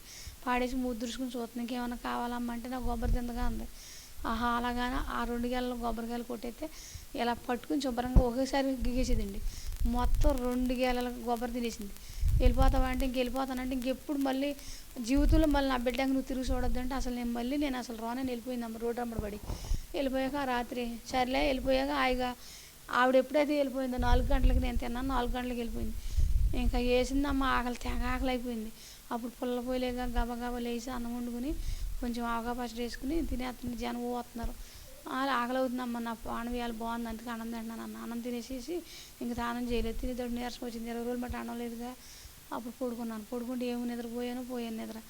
ఆ తెల్లారు లేచి చక్కగా 2 పావులు నీళ్ళు కాసుకుని నేను మా నాన్నే అమ్మటి స్నానం చేసేసాను. స్నానం చేసేసి చక్కగా బక్క బట్టలు ఉతుక్కుని మళ్ళీ పడుకున్నాను. మళ్ళీ పెంచి నిద్ర వచ్చేసేస్తే ఓహో ఎర్ర జోగు రంగులో సూర్యుడిలాగా గుండ్రంగా ఉంది. మళ్ళీ తెల్ల రంగులో గుండ్రంగా సూర్యుడిలాగా ఉన్నాడు. ఆ 2 నా మొహం మీదకి వచ్చి గంట సేపు నా ఒళ్ళంతా ఈటు వచ్చేసి మంచం మీద తట్టుకోలేనంత వీటు నాలోకి వచ్చేసింది. అయ్య బాబు ఏంటి ఎంత ఈటు వచ్చేస్తుందా కానీ అలా పడుకున్నా. ఆ 2 సన్నమామలు నా మీద పడ్డాక ఆ రాత్రి నేను చక్కటి నిద్రపోయాను. పోయాక మళ్ళీ తెల్లారి కూడా చక్కగా పడుకున్నాను. పడుకుంటే అప్పుడు మంచి నిద్రలేదేమో ఇన్ని రేతుళ్ళు మంచి నిద్రపోతున్నాను. పోతుంటే ఒక ముసలాయన అంటే ముసలాయన కాదు, నడుగారు వేసి ఉంటుంది. తెల్లగా ఉన్నాడు మనిషి, చక్కగా ఉన్నాడు. ఒక్క మనిషి ఒక కారు తెల్లటి కారు వేసుకుని మా గుమ్మం దగ్గరికి వచ్చేసి అమ్మ అన్నాడు. బయటకు వచ్చా. ఎవరండి మీరంటే అమ్మరా కొంచెం నేను అలా తిప్పిపోతాను నేను నీరసంగా ఉన్నావుగా అన్నాడు. సరే అమ్మమ్మ ముందు మరి పిల్ల చిన్నదండి వదిలేసి వెళ్ళారనంటే అమ్మ నేను మళ్ళీ మీ ఇంటికాడ తీసుకొచ్చి దింపేస్తాను అన్నాడు. సరేలేని కారులో ఎక్కించుకున్నాడండి. ఎక్కించుకుని తీసుకెళ్ళాక ఒక సముద్రం నా కంటి చూసినంత లెక్క సముద్రం ఉందండి. ఆ సముద్రంలో మధ్య నుంచి బ్రిడ్జి ఉంది. ఆ బ్రిడ్జిలో చిన్న పూరు ఇల్లాగా ఉందండి. అసలు కిటికీలు ఉన్నాయి, అరమార్లు లేవు. ఒక టేబుల్ ఉంది. ఆ టేబుల్ మీద ఇంకా చిన్న గిన్నె, ఆ గిన్నెలో ఇంత రవ్వండ్లు ఒక్కొక్క పాత్రలో చక్కగా ద్రాక్షరసం 2 గ్లాసులు ఉన్నాయండి అక్కడ. అప్పుడు వెళ్ళి 2 కుర్చీలు ఉన్నాయి. కూర్చున్నాను. కూర్చోమ్మ ఇసరాన్ని తీర్చుకున్నాడు. కూర్చోబెట్టాడు. కూర్చున్నా. సర్లేను అలా కిటికీలు అమ్మడి చూస్తుంటే నాకు కంటి చూపు అంత లెక్కలో సముద్రం మధ్యలో ఉంది. కారు కూడా బ్రిడ్జిలో నుంచి లోనికి వచ్చేసింది. ఆ ఒక్క ఇల్లే ఉంది ఆ సముద్రంలో. అదంతా ప్రశాంతం అంతా చూశాక చుట్టూ తిరిగి చూసా. వచ్చి కూర్చున్నాక ఆ రవ్వండి ఇచ్చాడు, ఆయన తిన్నాను. ఆ ద్రాక్షరసం గ్లాసుకి గిన్నెకి పోసిచ్చాడు. తాగేసాను. తాగమ్మ నీరసంగా ఉంది కదా, ఇన్ని రోజులు నువ్వు నీరసం పడ్డావు, మరి నిన్ను ఒక ఆయన ఇక్కడ తీసుకొచ్చి చూపించమన్నాడు, అందుకే తీసుకొచ్చాను అమ్మ అన్నాడు. సరే ఎలా అయ్యారండి అన్నాను. తాగాను. కూర్చున్నాక ఒక ఆశ కలిగిందా, అయ్యా మాకు ఒక అమ్మమ్మ ఉంది, ముసలి పండు మా అమ్మమ్మ. ఒక పాప ఉంది, మరి నాకు 2 రవ్వండ్లు ఇవ్వ అని అడిగాను. అబ్బా అంత భాగ్యం ఏముందిలే అమ్మ అని ఇస్తానని నాకు నిజంగా 2 రవ్వండ్లు ఇచ్చాడండి. ఇస్తే సర్లే అని చెప్పి ఆ 2 రవ్వండ్లు తెచ్చుకుని ఆ కాలంలోనే మళ్ళీ కరెక్ట్గా మా ఇంటికాడ దింపేశాడు. అప్పుడు ఇంట్లోకి వచ్చేసి ఆ 2 రవ్వండ్లు అమ్మమ్మ కోటి మా పాప కోటి 2 రవ్వండ్లు ఇచ్చుకున్నాను. 2 రవ్వండ్లు తిన్నారు. వాళ్ళిద్దరు తిన్నాక రాత్రి మళ్ళీ మంచి నిద్రపోతున్నాను. పోతుంటే ఆ పాములు చూస్తాగా నేను ఎక్కడన్నా అప్పుడు అందులో టీవీలు కట్టలేవు చూడాల. ఇప్పుడంటే ఎక్కడన్నా పేపర్లో కట్ట చూస్తా. 7 శిర్షులు నాగేంద్రుడు చాలా పెద్దదే వచ్చేసిందండి. వచ్చేసి కరిచేస్తాను అంటుంది. ఆలోచించాను అయ్యా మా అమ్మమ్మ ముసలిది, పండు ముసలి, మా పిల్ల చిన్నది, నేనే కొంచెం ఉన్నాను. కోటెత్తి నన్నే వేసి వాళ్ళిద్దరిని మాత్రం వేయొద్దు అన్నానండి. అనేటప్పుడు దేవుడు మరి పెద్ద కడ్డకం ఎక్కడిచ్చాడు, నాది అంత పెద్ద కత్తి ఉంది నా చేతిలో. ఎప్పుడైతే నా కాలు కాడికి వచ్చేటప్పుడు ఆ 7 శిర్షులు నాగేంద్రుడు పళ్ళని ఊడిపోతే ఒకే యాదేసేటప్పుడు 3 వేలు అడిపడింది. తలక వచ్చి నాకు కాలు కాడపడింది. అప్పుడు దేవుడు ఒక ఇత్తడి పళ్ళు, బాగా బలువైన పళ్ళు, నేను బొయ్యగల పళ్ళు ఇచ్చాడు. అప్పుడు ఆయన అన్నాడు, ఆ ఇత్తడి పళ్ళుని పట్టుకుని వెళ్ళిపో అన్నాడు. ఆ ఇత్తడి పళ్ళులో పెట్టుకుని రోడ్డు దాటి అన్నాడు. రోడ్డు దాటేసి పెద్ద కంచి ఉందండి తోట పక్కన. ఆ కంచిలో వేసేసి నీ ధైర్యం వెనక్కి తిరిగి చురుకు రాకుండా వచ్చి అన్నాడండి. సర్లేని ఆ శిష్యుని పుచ్చుకుని వెళ్ళి ఆ కంచిలో పాడేసి శుభ్రంగా అలా వదిలేసి వచ్చేయమన్నాడు. గెరాట కొట్టి వచ్చేసి కాళ్ళు కడుక్కుని పడుకుంటే పెద్ద విగ్రహం, మడిసి కన్నా ఎత్తి విగ్రహం, ఒక అమ్మాయి అమ్మడి పెట్టుకుని మా పెద్దమ్మ గారు అమ్మాయి వచ్చేసిరా. నన్ను మా ఊరు పంపింది కానీ రా అంటుంది. ఏంటి మీ ఊరు పంపించేది, నీకు ఏమన్నా ఉన్నమతి పోయింది ఏంటి, నిన్ను మీ ఊరు పంపించమంటే కొత్త ఊరు పాత ఊరు తిరుగుతుంది సరిపోతుంది, అసలు నేను రాను, నాకేం పని, నేను ఎప్పుడు అలాంటి గ్రహాలు కూడా చూడదు, నేను ఎప్పుడు దేవుడిని చూసి నాకు తెలదన్న, కొత్తవా రావా అంది, అసలు నేను రాను, నువ్వేం చేస్తావు చేయన్న అంటే అప్పుడు నువ్వు చాలా కొంచెమే మరి సామాన్యురాలు కాదు అని అప్పుడు ఆవిడ ఆ విగ్రహం తీసుకుని ఆవిడ వెళ్ళిపోయిందండి. నేను ఇంకెళ్ళ ఆ విగ్రహంతో అలా దేవుడు ఆశీర్వదించాడు. అలా కష్టపడతా ఉన్నాను కానీ కొంచెం మాకు చాలా ఆపదలుగా ఏదో కష్టపడి తినడం లేకపోతే లేదు అలా వచ్చేయండి. అలా జరుగుతూ ఉండగా ఒకరోజు అలా చిన్నవాళ్ళకి ప్రార్థన చేసుకుంటూ ఉండండి. ఒక ఆయన పెద్ద ఆయన మళ్ళీ మా ఊర్లో ఒక పెద్ద అంటే 50 సంవత్సరాల పైన ఉంటాయి, ఆయనకి చేతపడతానని చేయించారు. చేపిస్తే ఆయనకి ఏమైందో ఆ ఊళ్ళో కొంచెం పాప అంటారు. వచ్చి పాప నాకు ప్రార్థన చేయమన్నారు. ఫస్ట్గా నేను ప్రార్థన చేశాను. అందరూ ఇప్పుడు వరకు చిన్నవాళ్ళకి చేసాను, మా ఇంట్లో వాళ్ళకి చేసే పెద్దవాళ్ళకి ప్రార్థన చేయలే. బయట ప్రార్థన. అయితే ఫస్ట్ ప్రార్థన అదే బయటకు నేను ప్రార్థన చేస్తాం. అయ్యేసరికి అయ్య బాబోయ్ నువ్వేంటి నేను ప్రార్థన అంటే పాస్టర్ గారి దగ్గరికి వెళ్ళి నువ్వు గుళ్ళోకి వెళ్తావు, నేను గుళ్ళో కూడా రావట్లేదు కదా, నువ్వు గుళ్ళోకి వెళ్తున్నావు, నువ్వు పాస్టర్ గారి దగ్గరికి వెళ్ళి ప్రార్థన చేయించుకో అన్నా. అంటే అప్పుడు ఆ అబ్బాయి అన్నాడు, అలా కాదు పాప నువ్వు ఏదో చిన్నపిల్లలు చేస్తున్నావు, మా బొడ్డోళ్ళు చెప్తున్నారు ప్రార్థన చేయి పాప అన్నారు. అయ్య బాబు నేను ప్రార్థన చేస్తాను బావ అవుతాడు 2 వరుసగా, నా వల్ల కాదు అసలు నేను అలా ప్రార్థన చేయను, నేను చేయను, నాకు అసలు చేత అవుతూ ఏసురత్నం చిలురత్నం తప్ప నాకేం వచ్చాను నేను ప్రార్థన చేసి చెప్పను నీకు అన్న. నేను లేదు పాప నువ్వేమైనా చేయాలి పాప, నాకు నువ్వు చేతి తగ్గుద్దని ఒక నమ్మకం నాలో కలిగింది, నువ్వు ఆశతో వచ్చాను పాప అన్నాడు. ఏం ప్రార్థన చేయనండి, నాకు ఏ పాస్టర్ గారు తెలిసి అని తెలియదు కదా, బైబిల్ అయితే చదువుకుంటున్నాను కానీ. అయితే అప్పుడు ఏదో వచ్చిన ఏసురత్నం చిలురత్నం అని ఏదో 2 ముక్కలు ప్రార్థన చేశాను. ఆ రాత్రి ప్రార్థన చేసి పడుకున్నాక ఆ చేతబడతనం చేసిన వాళ్ళు మొత్తం 3 కనిపించేశారండి. ఈయన ఎక్కడ చేశారో ఎక్కడ పెట్టాడో మొత్తం కనపడుతున్నాయి. పోస్ట్ ప్రార్థన ఏమోనండి తెల్లారేపాటి శుభ్రంగా లేచి రోజులు పట్టుకుని ఎలగలు పడిపోయినాయి. అయ్య బాబోయ్ అని అప్పుడు మా ప్రార్థనోళ్ళు చోటుకి వెళ్ళి మరి ఎవరికి చెప్పండి, మళ్ళీ చెప్తే మా ఊరోళ్ళు ఏం చేస్తారో నాకు కొంచెం చాలా భయం వేస్తుంది, ఎవరికి చెప్పొద్దు మీ కడుపులో నుంచుకోండి, ఇలా పలానా వాళ్ళు చేశారు కానీ వాళ్ళ పేర్లు ఎట్టొద్దు అన్న. మళ్ళీ ఆ అబ్బాయి మళ్ళీ ఎతమంగ వచ్చేసి అమ్మ నేను చాలా బాగున్నాను అన్నాడు. ఏం బాగుంటే ఏం లాగం బావా, ఇలా మన ఊరోళ్ళే మళ్ళీ నువ్వు ఎక్కడ చెప్పు చెప్తున్నాను చెప్పేస్తారేమో, మా పిల్ల చిన్నది నువ్వు మళ్ళీ ఎవరికి చెప్పొద్దు అన్న. సర్లే చెప్పను కానీ అమ్మ నువ్వు మట్టుకు నాకు ఏమైనా ప్రార్థన చేయరా, నీ ప్రార్థన ఫలించిందంటే అది ఇవాళ 2 రోజులు వెళ్ళి రేపు ఏమైందంటే అదేం కాదులే పాప ఇవాళ మానేసి రేపు చేయని వాడు అంటే చాలా. ఆ ఫస్ట్ రోజు అలాగైంది కానీ ఇంక తెల్ల రోజు ఏం అవ్వలేదు. రోజు నన్ను వదలకుండా ప్రార్థనకు వచ్చేవాడు. అలాగా ప్రార్థన చేస్తూ ఉంటే ఒక రోజు అన్నాడు, అమ్మ నువ్వు చెయ్యి నీకు వెళ్ళిపోయే రోజు నేను చెప్తాను అన్నాడు ఆయన. అలాగా పాపం 7 వారాలు మానకుండా వచ్చాడు. ఆ 7 వారాల ప్రార్థనలో పాపం ఆ శక్తి వెళ్ళిపోతానని వెళ్ళిపోతానని చెప్పి వెళ్ళిపోయింది. ఆ అబ్బాయి వచ్చి అన్నాడు, అమ్మ నా ఒంట్లో ఉన్న శక్తి వెళ్ళిపోయిందిరా, నువ్వు దేవుణ్ణి ప్రార్థన చాలా బాగా ఆశీర్వదించాడు అన్నాడు. అలాగే అలా చిన్న చిన్న ప్రార్థనలు ఆగాము ఎవరో ఒకళ్ళు ఇంక బయట వాళ్ళకి ప్రార్థన చేస్తూ మొదలుపెట్టా. ప్రార్థన చేస్తుంటే ఎవరో ఒకళ్ళకి ఏదన్నా ఉందనుకోండి, ఏదో చిన్న ప్రార్థన పెద్ద ప్రార్థన రాదుగా చేసి పడుకుంటే వాళ్ళ ఇల్లు వాళ్ళ ఆకలి వాళ్ళు చిన్నప్పుడు బాలి వచ్చి నుంచి ఏం చేశారో మొత్తం ఒక సినిమా చూసినట్టు చూపించేసేవాడు దేవుడు. అలా తెలిసి తెలియక కొన్ని తెలవక అప్పుడు కొంచెం గబుక్కిని మాట జారైతే కొంచెం ఇబ్బంది పడిందండి. అప్పుడు అమ్మ నువ్వు దేవుడు ఎందుకు చూపిస్తున్నాడని పెద్దోళ్ళు కూడా స్వార్థం ప్రార్థన చేయించుకుని అమ్మ చెప్పకో, అది మాత్రం మాకు చెప్పు, బయట వాళ్ళకి చెప్పకండి, ఏమో ఎందుకు మంచిది మనం లేనివాళ్ళు కదా అని ఏదో కొంచెం సాయం చేసేవాళ్ళు, ఏదో ఉల్లిపాయ ఉప్పు మంచినీళ్ళు మజ్జిగ ఏదో ఒకటి ఇస్తే పాపం ఏమో దేవుడు నాకే చూపిస్తున్నాడు కదా, పోనీలో మనం కూడా లేనివాళ్ళు వాళ్ళు చెప్పొద్దు అన్నారు కదా, చెప్పకమ్మా ఇవన్నీ నీకు తెలుస్తాయి అని మేము అనుకోలేదు, కానీ ఇంతమందికి ఎవరికి తెలియదు నీకే కనపడుతుంది కాబట్టి వాళ్ళు ఏం చేశారో ఎక్కడికి వెళ్ళారో మొత్తం జీవిత చరిత్ర చిన్నప్పుడు కానీ నుంచి పెద్ద ఎదిగిన దాకా సినిమా చూసినట్టు చూసేదానండి.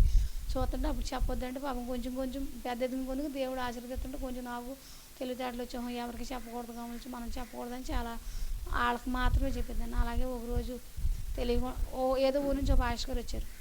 వస్తే ఆ పాస్టర్ గారు ఎక్కడ ఏంటో చెప్తున్నారని నేను కూడా వెళ్ళాను.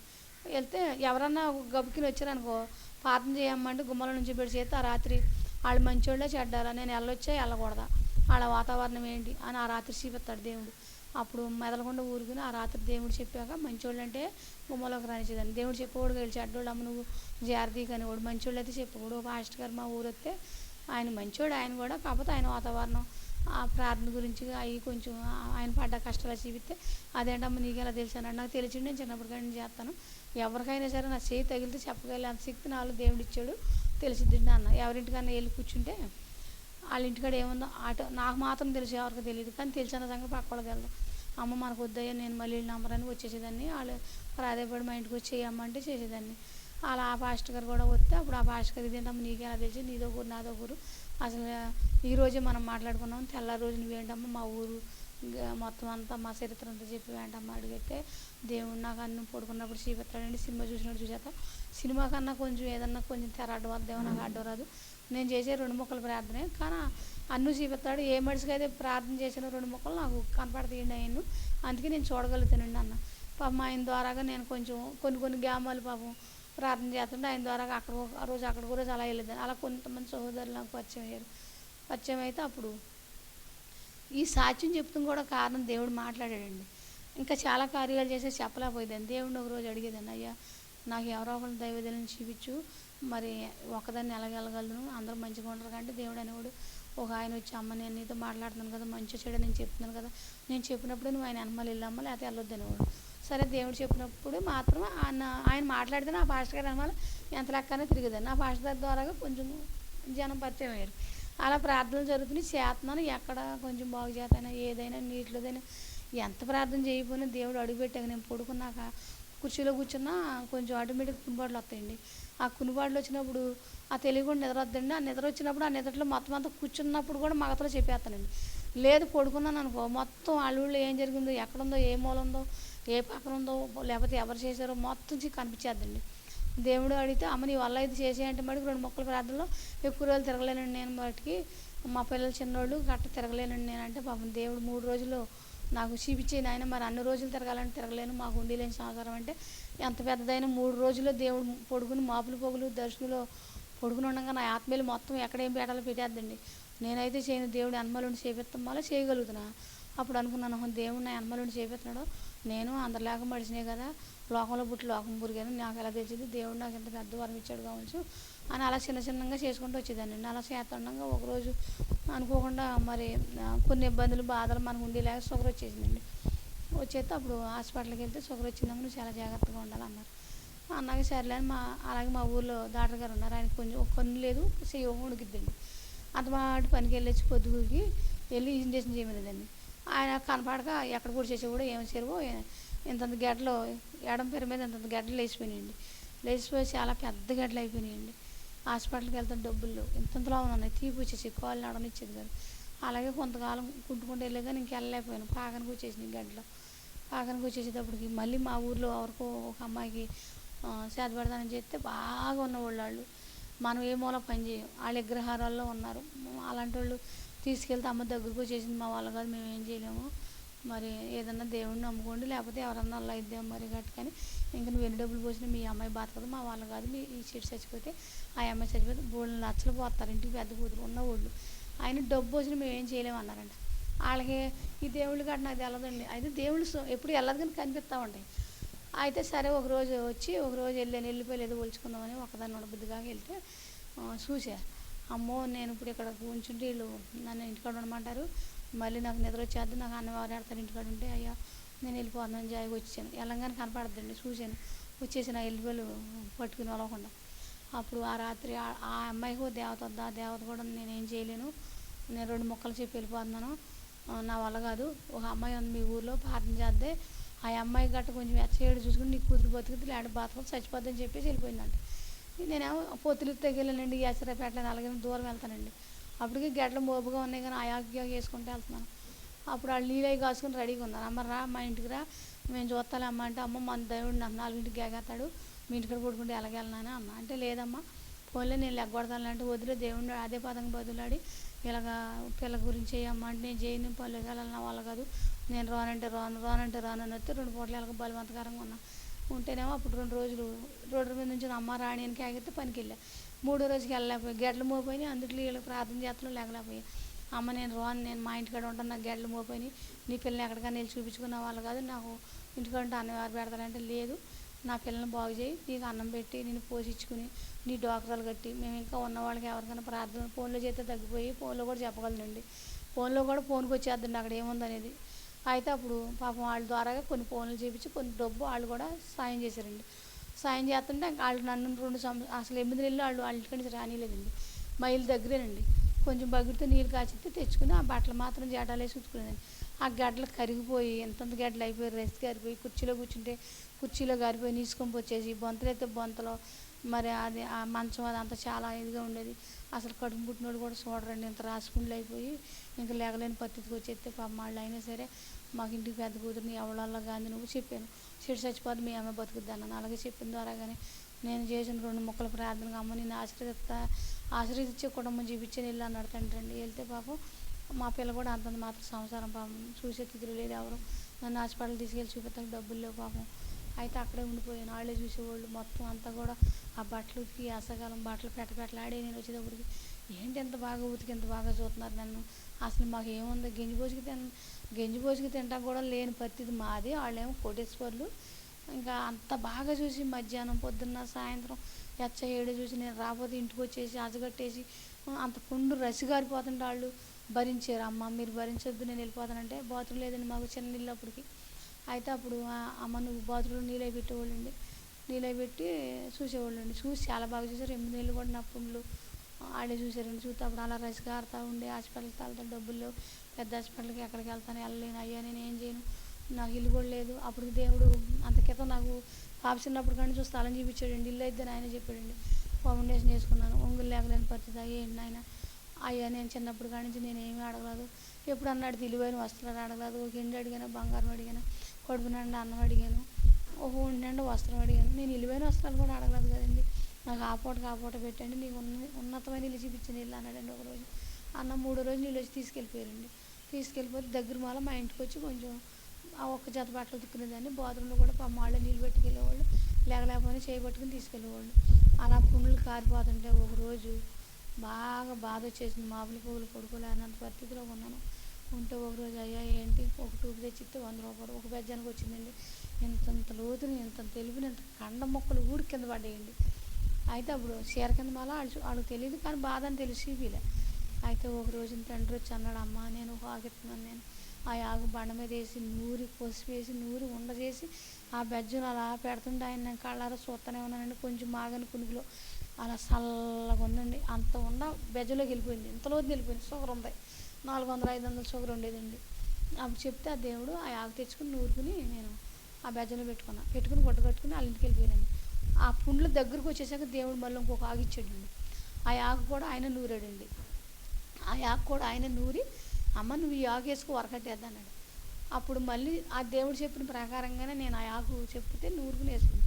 ఇంకా దగ్గరకు వచ్చేసాక ఆ ఇంటికాళ్ళు ఉన్నాడు, హాస్పిటల్ తీసుకెళ్తాను అమ్మాయి వండుకో, అదేదో దుర్బిణి వేసామ్మా, నువ్వు ఇవాళ నిజంగా బెడ్ మీద ఉండాలి, అసలు కాలు తీసేయాలి, కాలు కాదమ్మా అసలు నీ ప్రాణమే పోవాలి, అసలు నువ్వు ఎలా బతుకువమ్మా అని అడిగాడు. ఏమోనండి చిన్నప్పటి నుంచి దేవుడు నమ్ముకున్నాడు, షుగర్ ఉంటుందంటే నువ్వు బతుకువేంటి అమ్మ అన్నాడండి. ఏమో దేవుడు ఉన్నాడు బతికాను అన్నాను. దేవుడు ఉన్నాడు బతికాను అన్నానండి. అన్నాక అప్పుడు సరే వచ్చేసాక ఆ 2 ఆకు ఇచ్చాక శుభ్రంగా మాడిపోయినాయి, పుండ్లు మాడిపోయినాయి. ఆ 2 ఆకు చెప్పాడు కదా దేవుడు, ఆ 2 ఆకు నూరేసాక పుండ్లు మాడిపోయినాయి. మాడిపోయాక కొంచెం కొద్దిగా బాగానే ఉన్నాను, పనిలోకి వెళ్తున్నాను. అలా మళ్ళీ తర్వాత ఏం జరిగింది, పనులు ఎక్కువ బండ పనులు చేస్తామో చిన్నప్పుడు కానీ చేస్తాను, ఎనిపోతు జారిపోయింది. ఎనిపోతు జారిపోయి మళ్ళీ చట్టలు లాగేస్తుంది, వీటి వల్ల లాగుతున్నాయేమో అని నేను చాలా మళ్ళీ హాస్పిటల్కి వెళ్తాను, డబ్బులు లేక అలా ఒంగుని వెళ్ళేదాన్ని. ఓ సంవత్సరం అలాగే పాపం కూర్చుని గైడింగ్ చేసి ఒంగుని వచ్చేదాన్ని, ఒంగుని వెళ్ళేదాన్ని. ఆయన బాగా తట్టుకోలేకపోయింది, తగ్గకపోతే జంగారెడ్డిగూడెం హాస్పిటల్కి మా పిల్ల ఒక 1000 రూపాయలు ఇచ్చి వెళ్ళామా అని పంపిస్తే ఆయన అన్నాడు, అమ్మ ఎనిపోస ఎక్కింది అని ఆయన ఏదో చూపించాడు, కానీ అంత అర్థమయ్యేలా చూపిలే.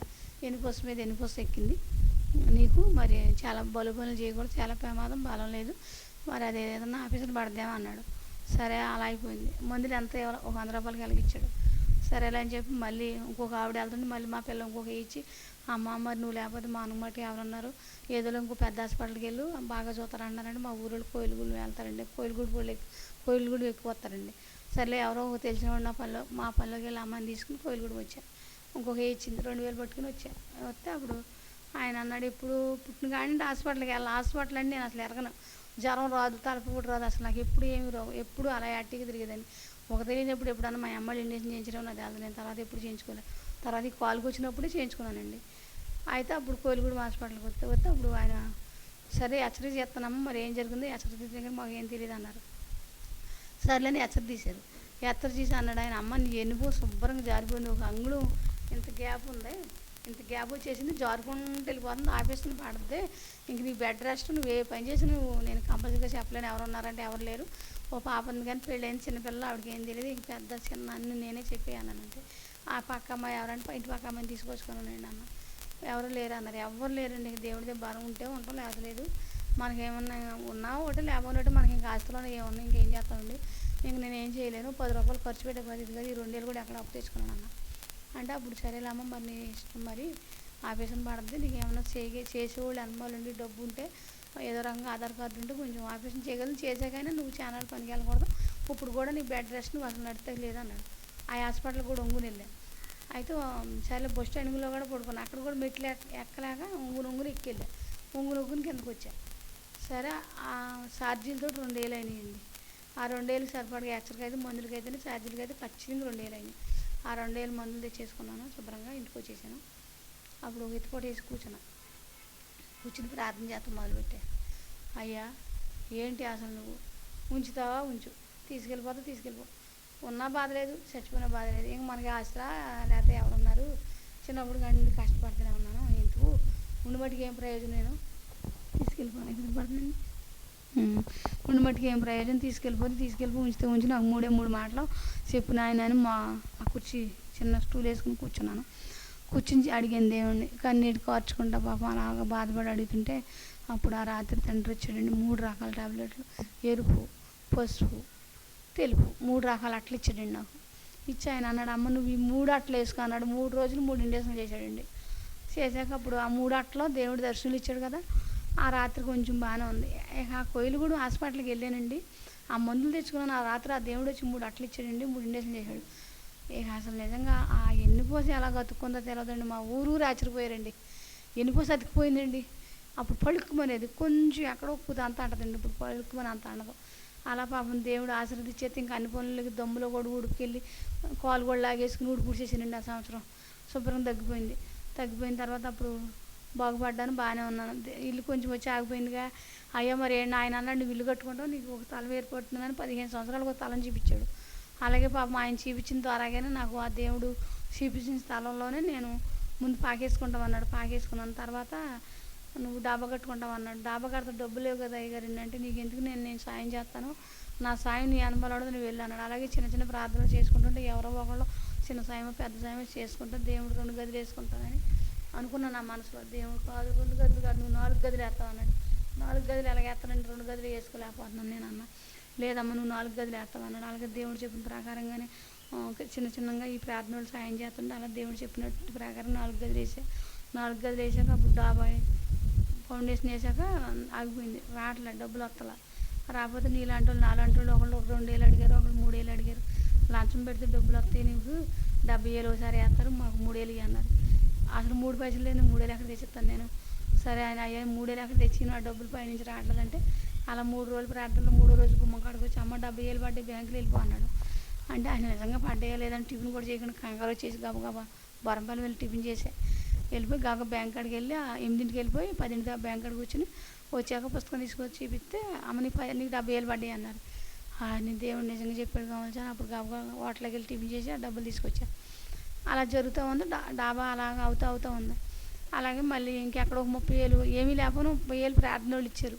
అమ్మ నువ్వు వడ్డీ వద్దు నువ్వు మాకు సాయం చేసావు, నువ్వు వడ్డీ లేకుండా ఇవ్వన్నారు. 6 నెలలు అయింది. ఆ తర్వాత ఇంక డబ్బులు రావట్లా. సరే ఏం చేయాలి? వాళ్ళేమో ఒక 20 లక్షలు పెట్టి ఇల్లు కొనుక్కున్నారు. ఏం చేయాలని ఆలోచిస్తున్నాం. పిల్లల దగ్గరైనా ఉండవు కదా, ఆ లోన్లు పెట్టి కట్టుకున్నాం. అయ్యా డబ్బులు లేవు, లోన్ రావట్లేదు, అసలు ఎవడన్నా ఇస్తారా, ఏం చేస్తాను, ఇప్పుడు డబ్బులు అడుగుతున్నారు, వాళ్ళు ఏం చేయాలి, ఇంకొక అమ్మాయి 10,000 ఇవ్వాలి, ఈ అమ్మాయి నడుముపోయింది, డబ్బులు ఇది అంటుంది, ఏం చేయండి ఆయన అన్న. 3వ రోజున ప్రార్థనలో 3 రోజులు చేసుకున్నాను. 4వ రోజున అమ్మ నీకు బ్యాంకులో 37,000 పడ్డాయి వెళ్ళమ్మా అన్నాడు.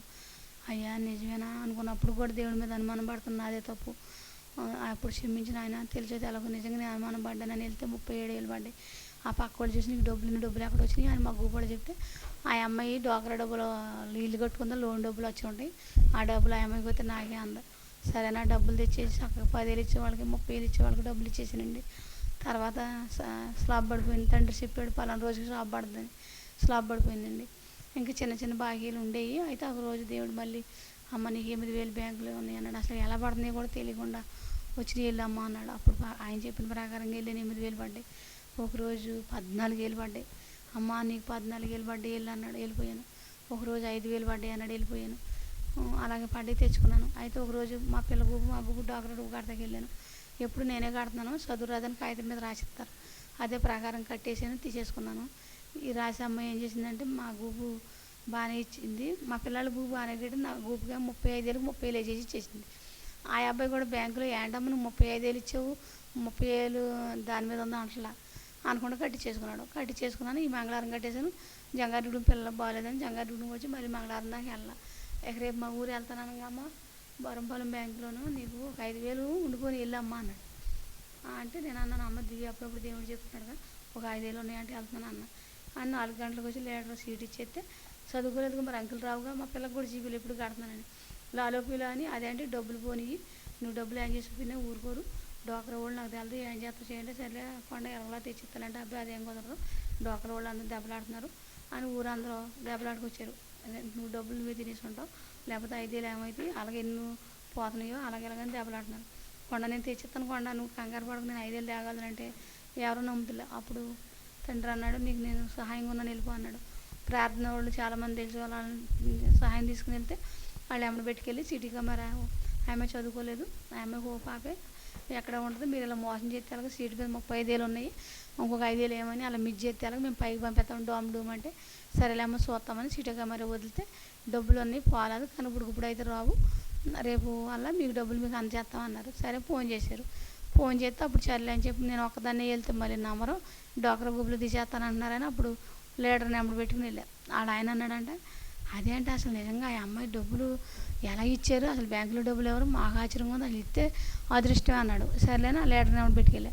గుమ్మం కాడికి వెళ్ళంగానే అమ్మ నీ డబ్బులు వచ్చేసినాయిగా చెప్పాం అమ్మ, అలా కాదు మా పుస్తకం మీద గూపు పుస్తకం మీద అని పిండుకోవడండి, లేకపోతే నన్ను ఎలా నమ్ముతారు, ఊళ్ళో అందరూ నన్ను ఎలా తిడుతున్నారండి అన్న. అది లేదమ్మా మాదే పొరపాటు జరిగిందని గూపు పోస్ట్ మీద పిండి కొట్టేశారు.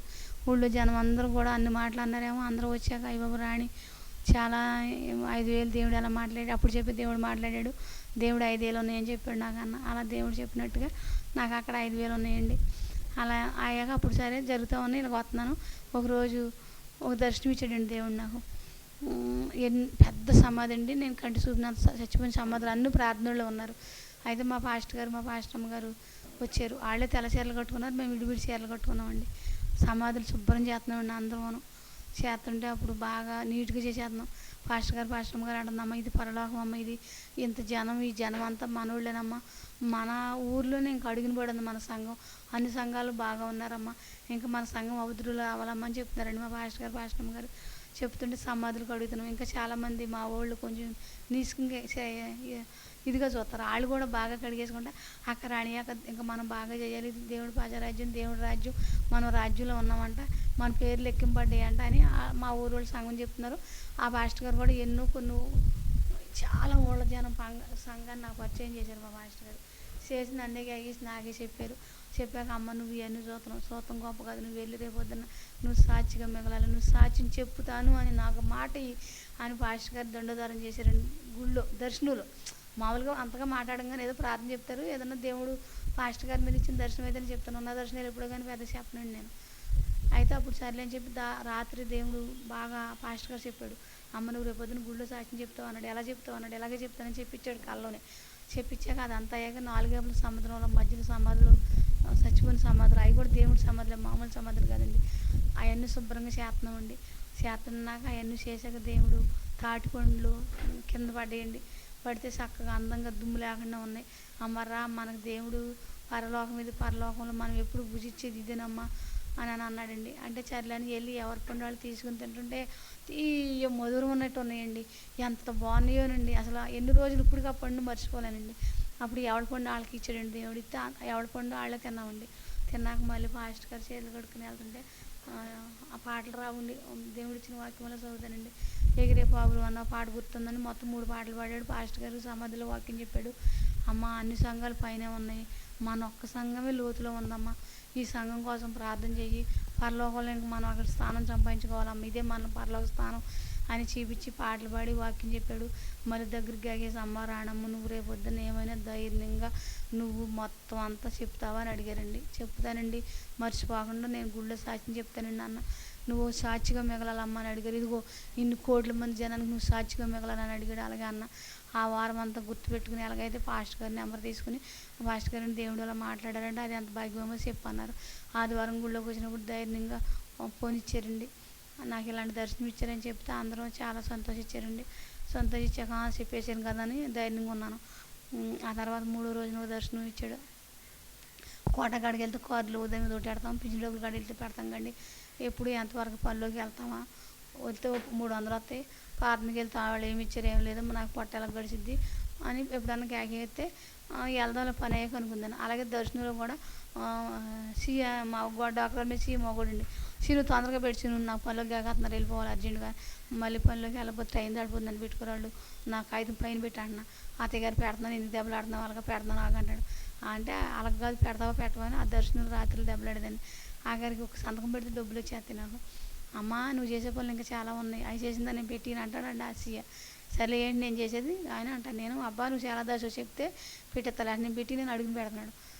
దెబ్బలాడి పనిలోకి వెళ్ళదు, సంతకం పెట్టలేదండి. అయిపోయిన టైం వచ్చేసాం. మళ్ళీ రెండో రోజు నాకు ఆస్తులు ఏమున్నాయి, సంతకాలు ఏంటి అసలు అది కాకపోయినా ఏమున్నాయని నాకు అంత దండోదారం చేస్తున్నాడు. కొన్ని ఆస్తులు లేవు, ఏమీ లేవు, ఉత్తమడిచినాక ఉన్నది. ఏంటయ్యా ఈ దర్శనం అని మళ్ళీ ఆ రోజు అడిగాను. మళ్ళీ అదే దర్శనం, అదే ప్లేసు, అదే ఊర్లో, సిటీ, మాది పల్లెటూరు సిటీ దర్శనంలో.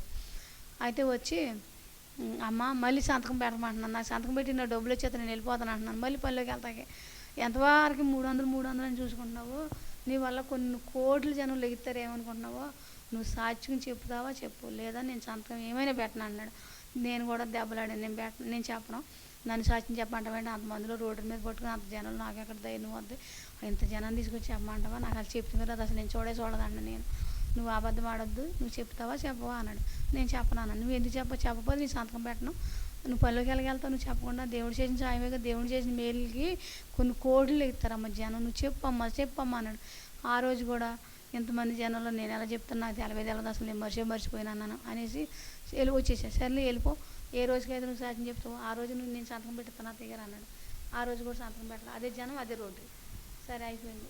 మళ్ళీ జంగారెడ్డి గుడి ఆ రోజు శుక్రవారం మా అమ్మ పిల్లవాడు జ్వరం తల్లి మైద ఎట్టుకుని ఉంటున్నాడు, రామ్మ అంటే ఇంకా పని వరకే చూస్తున్నా, ఆ రాత్రి కూడా పనిలోకి వెళ్ళాలి అమ్మ, వస్తానులే ఖాళీ అయిన రోజున అన్నాను. అన్నాక మళ్ళీ ఇంక నిద్ర పడతలేదు, ఇక ఎందుకో మరి వెళ్ళిపోవాలని భావం కలిగి ఉన్నాను, పనిలోకి రానని బయలుదేరి శుక్రవారం జంగారెడ్డి వచ్చాక అప్పుడు పడుకుంటే ఆ రాత్రి దేవుడు వచ్చి మళ్ళీ ఇంకో దర్శనం ఇచ్చాడు దేవుడు.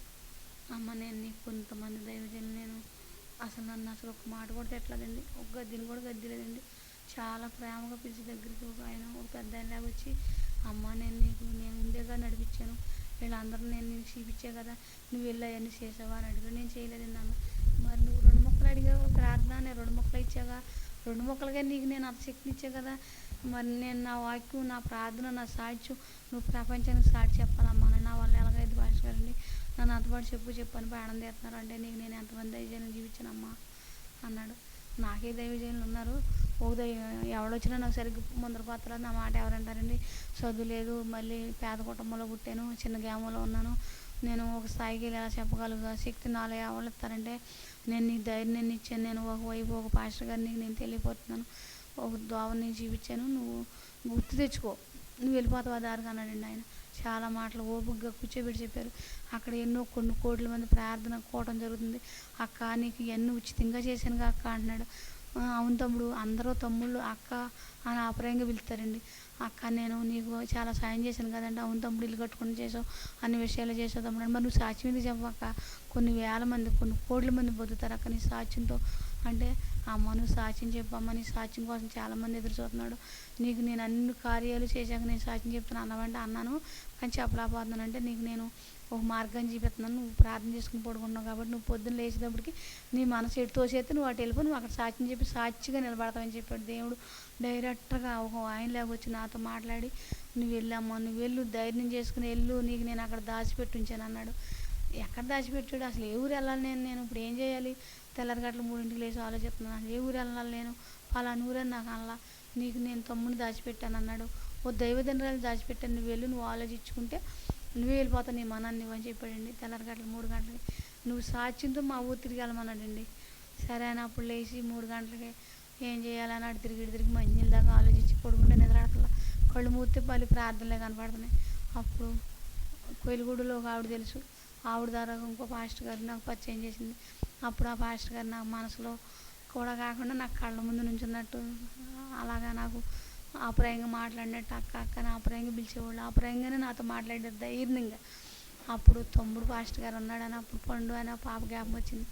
అప్పుడు ఆ అమ్మాయికి ఫోన్ చేసి అమ్మ నేను దేవుడు మాట్లాడాడు, ఎందుకో మరి నన్ను ఇక్కడికి వెళ్ళిపోమన్నాడు, నేను వచ్చేదానికి గమ్మున తాను చేసి అమ్మ నేను ప్రార్థనకి వెళ్తాను రా అని పిల్లకి చెప్పేసి టిఫిన్ చేసేసి బయలుదేరిపోయేటప్పటికి బస్సు రెడీగా ఉంది. ఆ బస్సు ఎక్కేసి ఇక్కడికి వచ్చేసి అమ్మటే అమ్మ మంచిలీ అంటించింది, తాగి చిన్న నాకు ఎందుకో పాస్టర్ గారు దేవుడు నాకు మాట్లాడాడు, నన్ను నువ్వు నిబ్బరంగా చూసి ఆలోచించమన్నాడు, నువ్వు నాకు సాక్షిగా నిలబడతావని అడిగాడు. అమ్మ చెప్పరా అన్న, నాకు చెప్పిన అమ్మట ఆ పిల్ల, అమ్మ నేను మా పాస్టర్ గారితో మాట్లాడుతాను, ఆ పాస్టర్ గారిని నాతో మాట్లాడిచ్చాడు, ఆ పాస్టర్ గారిని నాకు చూపించాడు అన్నానంటే అప్పుడు అమ్మ నువ్వు చెప్పగలుగుతావు చెప్పు, ధైర్యం ఇస్తాడు, ప్రార్థన చేస్తాను, పాస్టర్ గారికి ఫోన్ చేస్తానని ఎమ్మటే పాస్టర్ గారికి ఫోన్ చేసింది. చేస్తే మా పాస్టర్ గారు నా దగ్గరికి వచ్చి అమ్మ నేను నీకు నిజంగా నేను నీకు సాయపడతాను అన్నాడు. అసలు ఇలాంటి పాస్టర్ గారి మధ్య నేను ఉంటానని, ఇక్కడ సాక్షిగా చెప్తానని నేను అనుకోలేదు. ఆ రాత్రి దేవుడు చెప్పి నన్ను జాగ్రత్తగా ఈ ఊరికి పంపించాడు. అప్పుడు చెప్తాను అయ్యా అని మళ్ళీ ఆ రాత్రి కూడా ధైర్యాన్ని నేను అడిగాను దేవుడిని. అడిగితే దేవుడు ధైర్యాన్ని ఇచ్చాడు. నేను ఈరోజు వచ్చి ఇలా సాక్ష్యం చెప్తున్నానంటే వీళ్ళు కొలిగూడెం పాస్టర్ గారు నాకు అందుట్లో దేవుడు నాతో మాట్లాడి ఆ పాస్టర్ గారు నా కళ్ళ ముంగాలు చూపించి నా సాక్షి నువ్వు అప్పుడు అనుకున్నాను అమ్మ నేను చచ్చిపోకుండానే దేవుడికి నేను ఈ ప్రపంచంలో సాక్షిగా మిగలాలని ఎప్పుడు అనుకునేదాన్ని మనసులో, కానీ బయటికి చెప్పలేకపోయేదాన్ని. దేవుడు నాతో మాట్లాడి ఓపికగా నన్ను ఒక మాట కూడా అనకుండా ఒకవేళ ఫోన్లో ప్రార్థన చేస్తే తెలిసిపోద్ది పాస్టర్ గారండి. మళ్ళీ నాకు ఎక్కడన్నా ఒకవేళ ఏదైనా తేడా ఉంటే ఆ ఇంటికాడ అడిగట్టం కానీ ఇల్లు వాతావరణం తెలిసిద్ది. వాళ్ళు చిన్నప్పుడు కాడి నుంచి ఏం చేశారో తెలిసిద్ది. బాగు చేతలు ఏమైనా చేసిందని నేను ఎక్కువ ప్రార్థన చేయను. 3 మొక్కలు ప్రార్థన దేవుడు ఆ ప్రార్థన ఆశీర్వదించాడు. ఆ ప్రార్థనకి కన్ను మూసుకోగానే ప్రపంచం మొత్తం చూపించేస్తాడు. అది వాళ్ళ పేర్లు మామూలుగా ఆటోమేటిక్గా ఒకసారి క్యాస్ట్ కూడా చూపిస్తాడండి. పేర్లు చెప్తాడండి, మనుషులు చూపిస్తాడండి, ఇల్లు చూపిస్తాడు, వాకులు చూపిస్తాడు, ఫలానా చాట ఫలానా ఇలా జరిగిందని చెప్తాడు.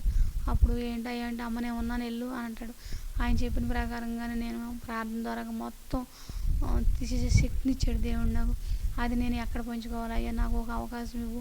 ఒకవేళ నేను భూమి మీద ఉండగానే నేను ఈ వాక్యం ప్రపంచానికి తెలియజేయాలని అడిగినప్పుడు నన్ను జంగారెడ్డి కూడా అసలు నిద్రపోనీయకుండా నాకు ఈ పాస్టర్ గారిని పరిచయం చేశారు. ఈ పాస్టర్ గారి ద్వారాగా వచ్చి నేను ఇక్కడ చెప్పగలిగాను. మరి నా సాక్ష్యం విని దేవుళ్ళు ఇంకా బలపడాలని, ఇంకా నాకు ఇంకా ధైర్యాన్ని ఇస్తే ఇంకా చాలా ఉన్నా చెప్పే ధైర్యం సరిపోక ఇంత మట్టుకు నేను సరిపెడుతున్నాను.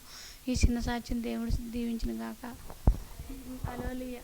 మీ అందరికీ ప్రార్థన చేసుకుందామండి. అయ్యా యేసయ్యా నువ్వు నన్ను ఆశీర్వదించావయ్యా. అయ్యా మేము చదువులేని తామరని నేను చదువునిచ్చేవయ్యా, నాకు జ్ఞానాన్ని ఇచ్చేవయ్యా, వివేకాన్నిచ్చేవయ్యా. అయ్యా నాకేమీ కాదు, నాకు ఆస్తులు అంతస్తులు అడగలేదయ్యా. అడగకుండానే నాకు అన్నం పెట్టావు, ఆరోగ్యాన్ని ఇచ్చావు. ఈరోజు ఇంతవరకు నన్ను నిలబెట్టావు నాయన. నా ప్రార్థన ఎంతలెక్క వెళ్ళాలి, ఇంకా ఎంతమంది స్వస్థపడాలని నేను ఇక్కడ ప్రార్థన చేస్తున్నాను అయ్యా. నా సాక్షి ఉన్నవాళ్ళు అందరూ ప్రభావ ఇంకా నాలాగా దేవుడికి రక్షణ పొందాలని, ఇంకా ఎక్కువగా ప్రార్థన చేయాలని. మన దేవుడు ఎంత నమ్మదగిన దేవుడు, ఎంత గొప్ప దేవుడు. అన్ని దేవుళ్ళ కన్నా ఎక్కువ ఒకరోజు నా దేవుడు వచ్చి ఆ దేవుళ్ళు అందరూ వచ్చి అమ్మ నీ దేవుడి కన్నా మేమందరం తక్కువ అని చెప్పి కూడా ఒకరోజు దర్శనంలో మాట్లాడారయ్యా.